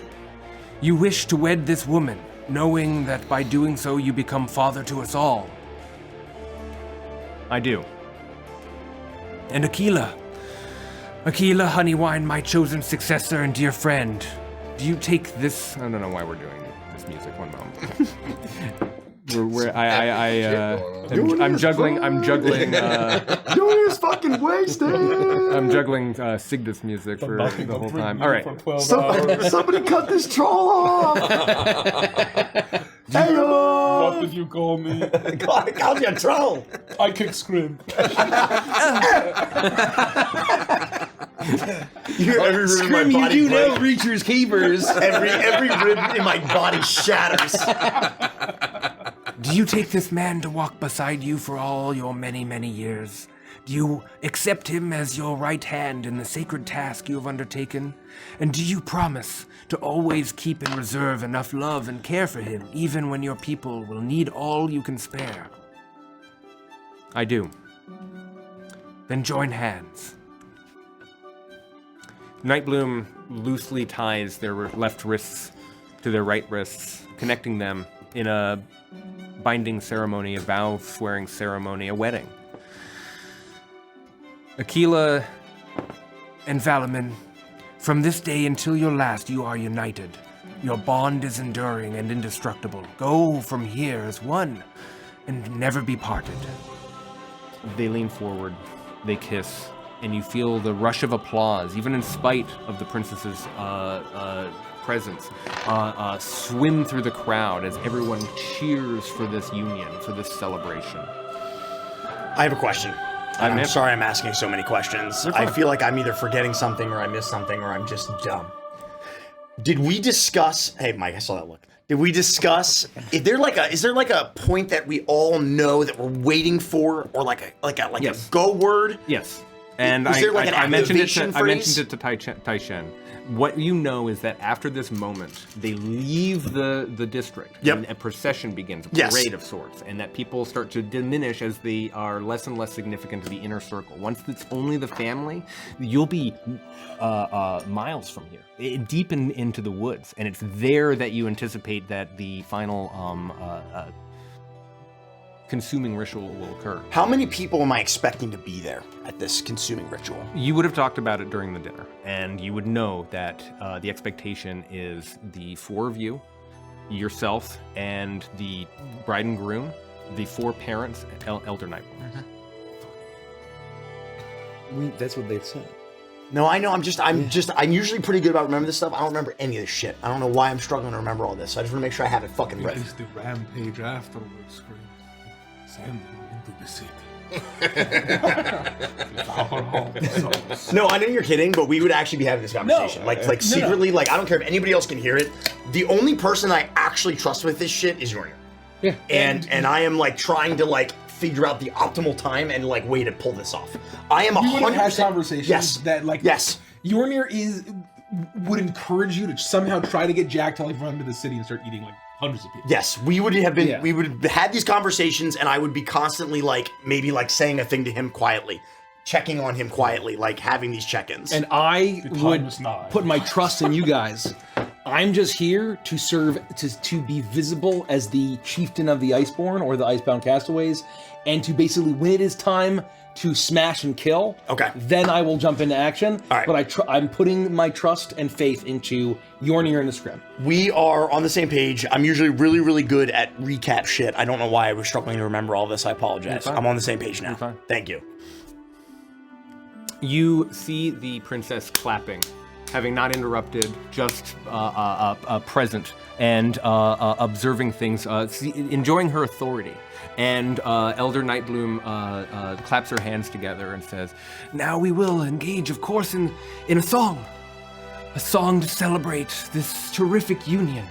And that's when the princess stands up. A song, yes, yes, a song. Well, where is our poet?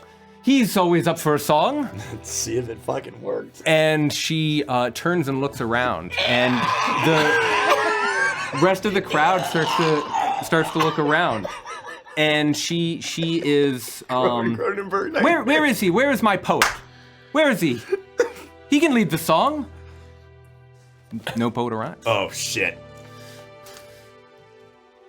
You watch as murmurs spread through the crowd. I don't know any poet. I've never seen a poet. Where is he? Where could he be? That's weird. He's never missed an event like this. There's free alcohol. He's kind of a drunk guy. He might be in a gutter somewhere. Elder Nightbloom, do you know where he is? No. We didn't send him an invitation. Of course. Well, he should be here. She looks at the four of you, and then looks around to the crowd. Has anyone seen him? Has anyone seen the poet? Tell me now. No, not today. No. Or yesterday, or Not any other today. time. Nope. You hear a not voice, a today. terrified small voice from across the crowd. The voice of Mus. No. I saw him. Oh fuck! You idiot. He was with the Iceborn. Motherfucker. The Iceborn. Mustard seed. You mean the Iceborn, the Icebound castaways, of course. Isn't that right, little lad? The Iceborn, Icebound castaways. Fuck this kid. Yeah. He was there this morning. I swear. I see. No. Barnabas, Oi, princess. You're looking well. are you aware of where my precious poet is? I am not, Your Grace. We've been separated from our tribe, our clan, in preparation for this fine event. The ogres have been tending to the preparations to our district that you have graciously gifted us. It is very possible that he was in our district this morning. But as Barnabas said, we have not seen him. Not since the chieftain ceremony. Oi, say true. He has been known to stumble through. He's a bit of a drunk. He likes a good drink and a good tale, I'll give him that, but the ogres find his company pleasant. And what is this Iceborn business?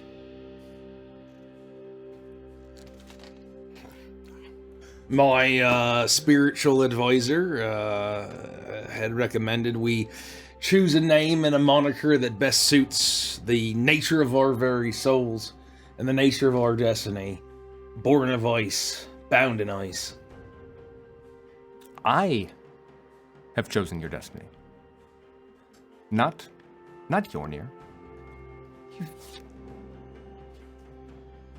Oh yeah. You defy. You disrespect me when you change your tribe name. I went through a tremendous. I have given you housing. I gave you your ogres back when I didn't need to do that, did I? Oh, that was very gracious and generous of you. But I do remind you that I had to earn it by beheading a Goliath. All these fucking traditions, just to please the Goliaths. I'll bet you didn't even know that by killing him, that the wife was going to perhaps try to kill you back. That they think it's a wedding ceremony as well. All these little fucking things that go around. No one can see the big fucking picture. Oi, on that we both agree, princess. Well, maybe you should step back in line. You, more than anyone, should know that we are not castaways. We were reborn in this land. We are not washed ashore. We are not lost. We have survived for months. We belong here. We were reborn in the ice, perhaps not unlike you, princess. But, regardless of that, Mr. Yornir, we are here to enjoy a wedding and celebrate the love of two young betrothed. That is all we're trying to do, Your Grace. I had such high hopes that when I brought you into this city, that you would be able to show everyone what it looks like to be good, to follow the vision, to understand what I'm trying to do to bring everyone here together to unite them. But here you are, just letting everything go along and refusing to take the name I have given you. I'm going to find my poet, and then we're going to have a little chat. I welcome it, Your Grace. I do. And I don't mean to speak out of line, but we both were there. I know that you saw us through the window of that ship. We were all there. And when both of us, all of us have experienced that. Do you think the traditions, any of this, your poet, why would you expect us, after experiencing that, experience whatever the hell that came from, why would we be the ones to play house in a place like this? Not that, don't mean no disrespect, Mom. Pitiful. Pitiful. You've been here less than a year and you think you've survived anything? I have survived here for centuries. I know what to do. I know exactly what to do. Thank you. If I hear Iceborne one more time, there will be consequences. Oh, as you wish, Your Grace. Castaways. We are castaways. As you wish. Ahoy there. She yanks on the leash, and she snaps her fingers. And a Frosthammer kobold runs up and hands the princess a dagger, a ceremonial dagger. And she holds it out and walks over to Okila, the newlywed. Your gift. A reminder that leadership sometimes requires sacrifice. She turns and she yanks the chain one last time before making her way out through the crowd. And all is quiet for a moment. Jeez, that was tense. Goodness gracious. Sure, I think for that poet. Yes. The hell do you think's going on between those two? That's a weird little pair, isn't it? There's more there than what we understand. I got the sense when speaking with him that there was so much more than he would say. But this is something else. If Whisperfang has betrayed our arrangement, trouble will come soon, I have no doubt. I just feel like if he'd betrayed us by now, we'd know. I think that conversation would have been very different if Whisperfang had betrayed us. Did you hear the comment about the missing necklace? I did, yeah. Aye. What about it? I hope this indicates that he has followed the plan. The diamonds? Yes. You think he's taken the necklace as a form of components? A reagent Oh. to resurrect the eviscerated flesh of the poet. He can do that? So it's diamonds? true then. Strong enough magic and No, vile dark magic. You know about this? You all know. How do I the only one that doesn't know about this? diamonds of a established gold value. Small voice peeks out pipes up from behind you. I'm sorry. Muss has approached you and looks shamed. Get out of our presence.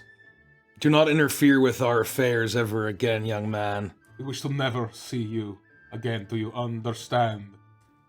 Be gone from here. Be gone from the Icebound castaways. I was scared. He turns and he runs. But let's go back to the poet and the whole relationship that he has with this princess. I mean, what, do you think she got a third leash? I mean, it's like he's some kind of pet for her or something? Like, there's gotta be something freaky going on there, you know? She seems to enjoy his company. He was... Well, it's all theater. It's all showboating.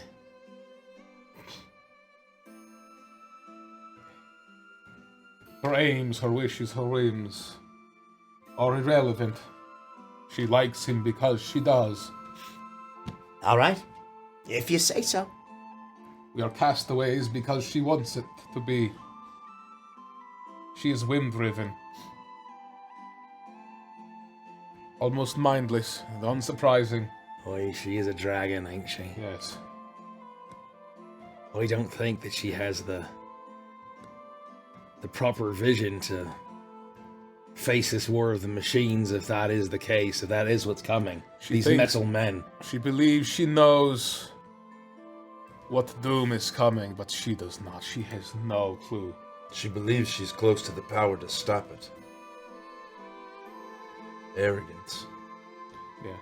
I'm worried that when Secundus comes back and brings his friends, they're just gonna be a stain under his fucking boot. The time for subterfuge or diplomacy has come to an end, I fear. Very soon, we must make a play. I told you, Mr. Yornir, if I need to challenge her, take the blame myself, challenge her to one-on-one combat. Perhaps give her a little handicap. Get a lucky shot. No. Maybe while she swallows me, I'll be able to rip up her guts on the way going down, eh? No, we must do it together. One thing at a time. Let's, try a couple plan A's through plan C's at least. Come on. We've been gathering forces. Not present company excluded. She holds great power. I don't think we could stand against her, even the four of us, under the best circumstances. But these people, I believe, are primed to turn against her. We have to unite Argent home against the present threat that is the princess. The crowd begins to move, and you feel everyone start to follow, and you can see at the head of that procession, the newlyweds walk just behind them their parents and their and Elder Nightbloom. And you can see people walking and running up, saying goodbye. You know from your dinner that everyone here except for those there in the lead believe that they're saying goodbye in a fake way. That this was always the tradition. Back when those two Bargists were their guardians for real, they were truly saying goodbye, but they'll be seen in another few weeks. After the equivalent of a honeymoon, the parents would return in shame, as has been the case with their families ever since falling under the reign of the Princess of Wrath. And so they are saying their goodbyes, and you can't imagine what is going through the minds of those parents as you follow and make your way into the neighboring woods. And that's where we'll take a quick break.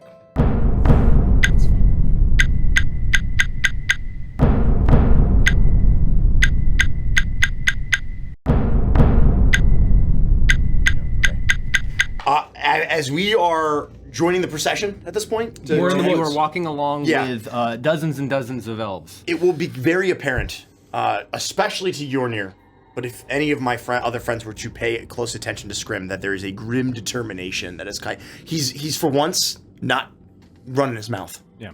And he would still be every once in a while conferring with Yornir likes having a kind of a side comment. Nothing that you wouldn't be able to hear, nothing secretive amongst the four of us. But there's a grim determination that's kind of beset Scrim. I will walk. I will be relatively quiet. I'll be walking kind of far away from my companions relatively. I'm going to be just kind of have a distant gaze, and I will be kind of moving my lips and maybe doing a little bit of muttering under my breath, and my hand will be like in my coat pocket. I'll be walking lockstep with Scrim, right by his side. Yeah. And, my thoughts are elsewhere. The first few miles of this trek.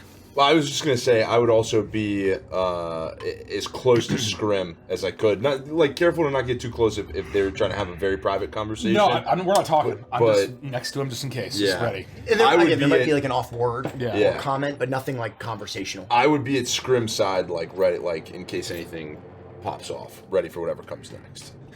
It's a quiet march, aside from the conversation that you can hear adjacent to you. Folks talking about seeing their guardians and how long it's been since a wedding that the Princess of Wrath attended.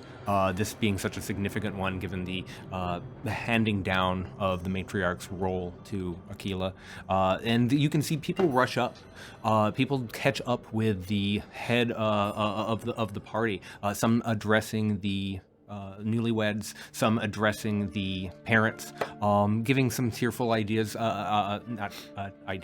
tearful words, suggestions, guidance, all of them sort of sharing in this moment that is, in their minds, largely symbolic.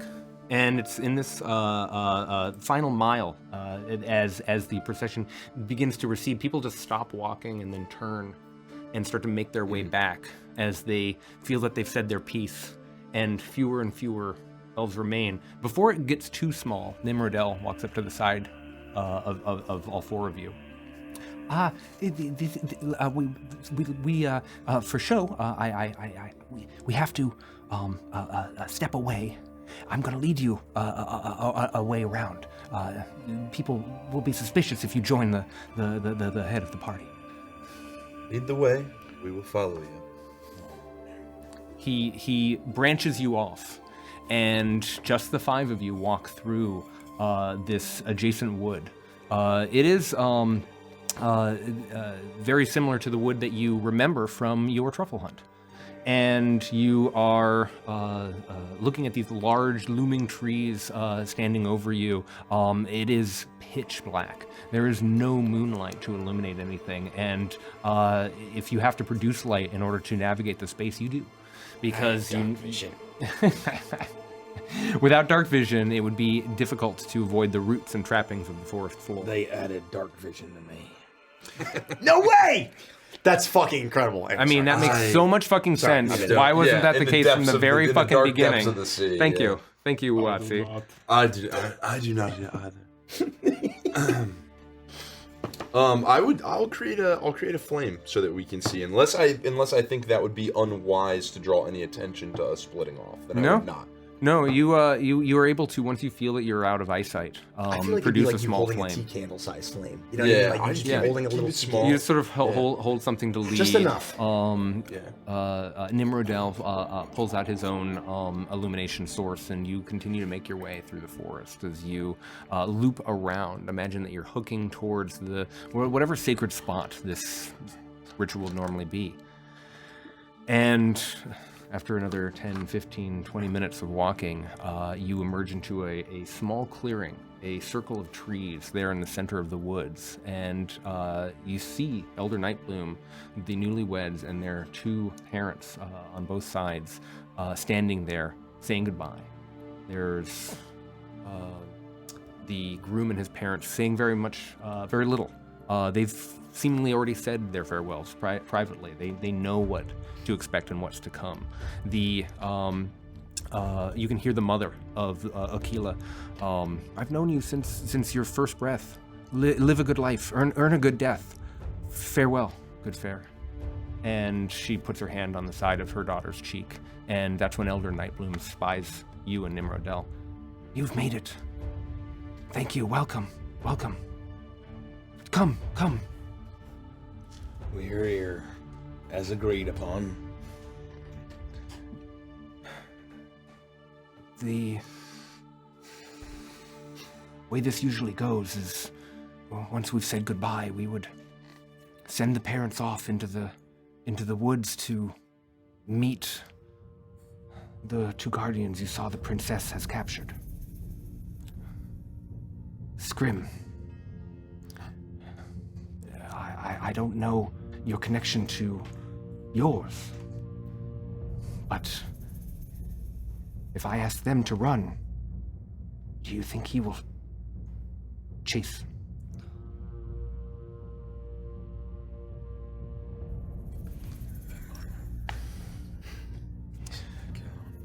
You have lived good lives, each of you.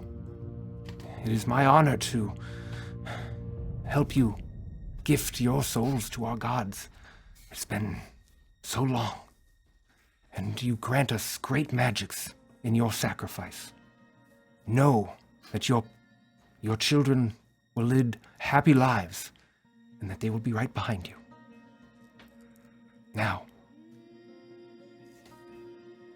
are you ready? Parents all nod. Run, she whispers, and the parents turn and, holding each other's hands, start to dart into the dark woods. In this moment, I watch as they take off. And you hear the sounds of their footsteps on the forest floor. I close my eyes, and up to this point, I have not eaten at all. I focus. I can hear my stomach rumbling. I focus on the hunger in my stomach. And I close my eyes and I think inward. And I would like to use my 9th level feature, Contact Patron. You always have Contact Other Plane prepared. Once per long rest, you can cast the spell without expending a spell slot to contact your patron, and you automatically succeed on the spell saving throw. I mentally contact the demigod, the spirit of a long-dead sage, or some other knowledgeable entity from another plane. Contacting this otherworldly blah blah blah blah blah. You may ask your questions before the spell ends. I get up to 5 questions. The DM answers each question with one word, such as yes, no, maybe, never, irrelevant, or unclear. If a one-word answer were to be misleading, the DM might instead offer a short phrase. You contact your patron, and you automatically succeed on the saving throw. I focus inward. I focus on my hunger, and the first question I ask is, and I would say this quietly to myself, but Yornir would definitely be able to hear it. Standing next to me, my friends would be able to hear it if they're close enough. Graveyard Jack, can you hear me? There's this long, slow silence as you, for a moment, reach out. You think maybe the Come on. creature can't hear you. You stretch out with your magic again, and then you feel its presence. You feel its breath on your back of your neck. None of you see Graveyard Jack. Scrim, this sensation is solely your own. And you hear, yes. If consumed, will these souls count?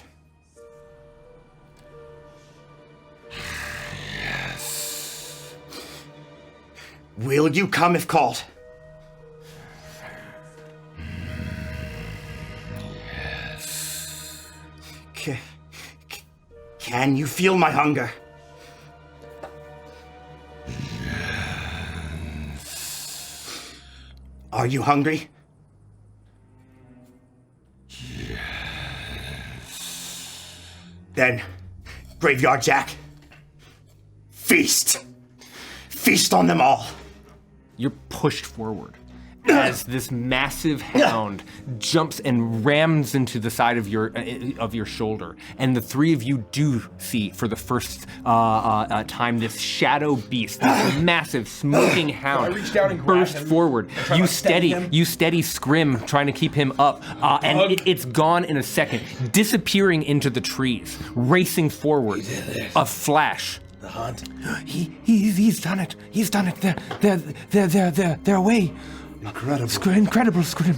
We are by your side, Scrim. Okay. Whatever happens next, we're with you. And I'm trying to focus. I don't know how this makes me feel. I'm probably lightheaded from the day, just the anxiety, the stress, calling this thing and having it answer and feeling this presence.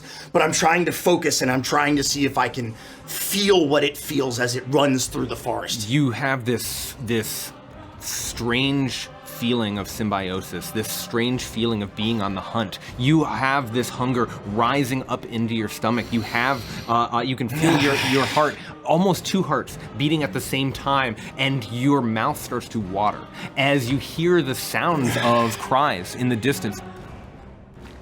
It's real. Hold my hand, hold it. You hear these, the sound of leaves and cracking branches is you hear this initial scream, cry out, and it'll be over soon. You hear this other scream as you hear crunching. You feel iron fill your mouth as all of a sudden this sensation of being full races down and deeper into your stomach. The first two parents are done. You know that they are. Don't stop. All of you can hear very, very faintly this. Keep going. You hear two other voices. Did it get them? Oh, I love you so much. It's there. I can see its red eyes. I can see. Please. Oh! You hear the scream yell out as the wife. It'll be over soon. It'll be over. It's just.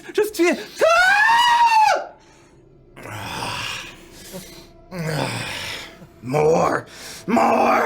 This screaming stops as quickly as it raised up, and you are shaking. Your hands have a sensation of power. It's something that you never felt. Fear turned on its head. Power and control. And there's silence. The dark woods, as though no one was there. You look over, each of you, and the groom is holding the bride very closely. Tears running down both of their faces, knowing that this is what they were raised to believe, to do, but still horrified by the sounds of their parents.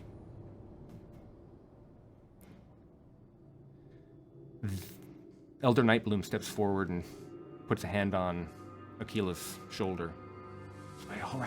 Be all right. She turns to you, Scrim. Thank you. Now, if I may. Guardian, please hear me. I am Elder Rosemary Nightbloom of the Shadow Veil Cabal, and I beseech thee to join us, to join me, to join Akila, our tribe. There are more souls, there are more feasts for you here. We believe, we know you are the mouth of our gods. Come and be our guardian again. Be ours, and we will make sure that you are never hungry again. From between the trees through which it leapt, Graveyard Jack steps and emerges out from the shadows, illuminated only by Nimrodell's torch and by your tea candle flame. Please, I beg of you. Will you join us? And spoil my supper. No. And instead of turning, it just turns to smoke, and the eyes hover there for but a moment, glowing red, looking at you, and then fading, leaving all of you there alone in the dark woods. No, wait, please. What do you mean? Stay. Please, we need you. We need you for our magic. We need you. Our strength. Now, please.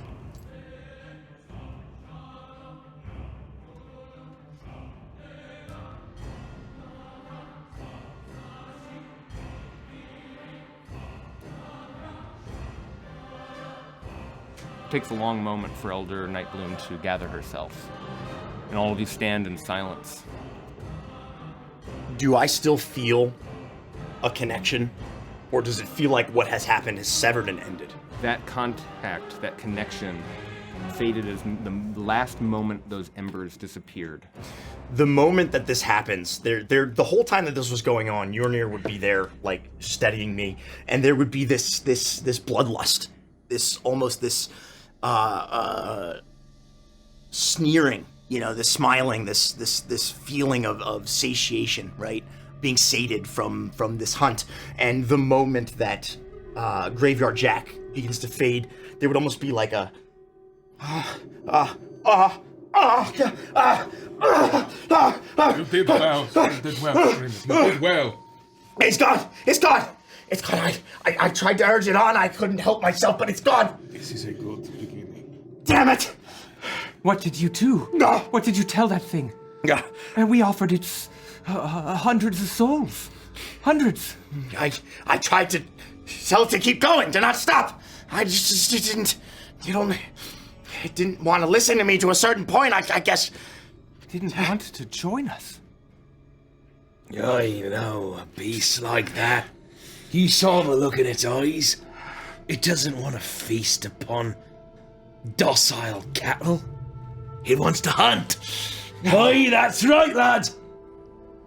This whole time we've forgotten who we are. All of us were born to hunt. And that's what we'll do. That's what we'll do, we'll hunt. Just like your dog. We have gone through with the plan. Now please, if you could break the curse as discussed.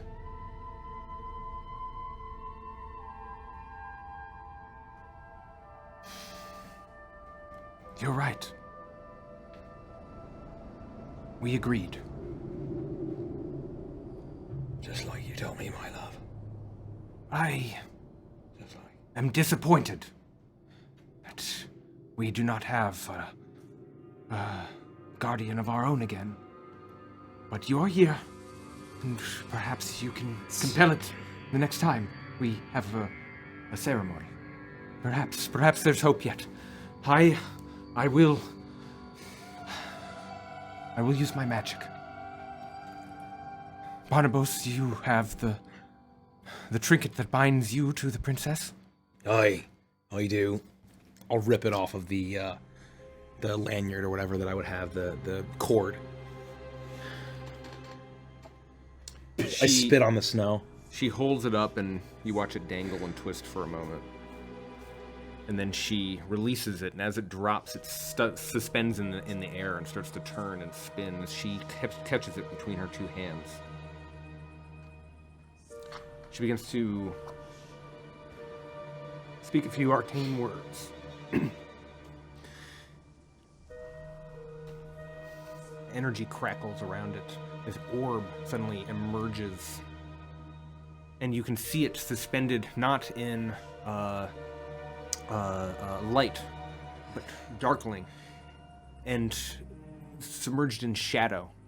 Only the vague outline of the shape starts to form lines around it, crystallizing, flaking away, and it spreads and fills. It's almost being sapped. Something is being drawn from this object, and she continues to murmur this incantation. I need any spellcaster here to make an Arcana check. That's us, guys. I only have a +1. I get to sit here and relax, folks. I get to relax. 18. 12. 11. Yornir, you pay close attention to the words in what order, the cadence, the inflection. You listen very, very, very closely. And by the time she has completed her ritual and the orb vanishes. She's able to catch the trinket midair. You feel very confident that you'd be able to perform this ritual yourself. Oh, let's fucking Oh go. shit, dude. It is done. Oh boy. The princess will not know that you have sapped away her power, as I did with mine so very long ago. Here, keep it on you. She'll want to see it. But she'll be none the wiser that you are free. And you may now restore your diminished state. Yes! Big fucking money. Hell yeah. Things that make you say, hell yeah. Thank you. Thank you, Elder. Thank you. You won't regret this. I hope that we will remain allies. You saw the princess.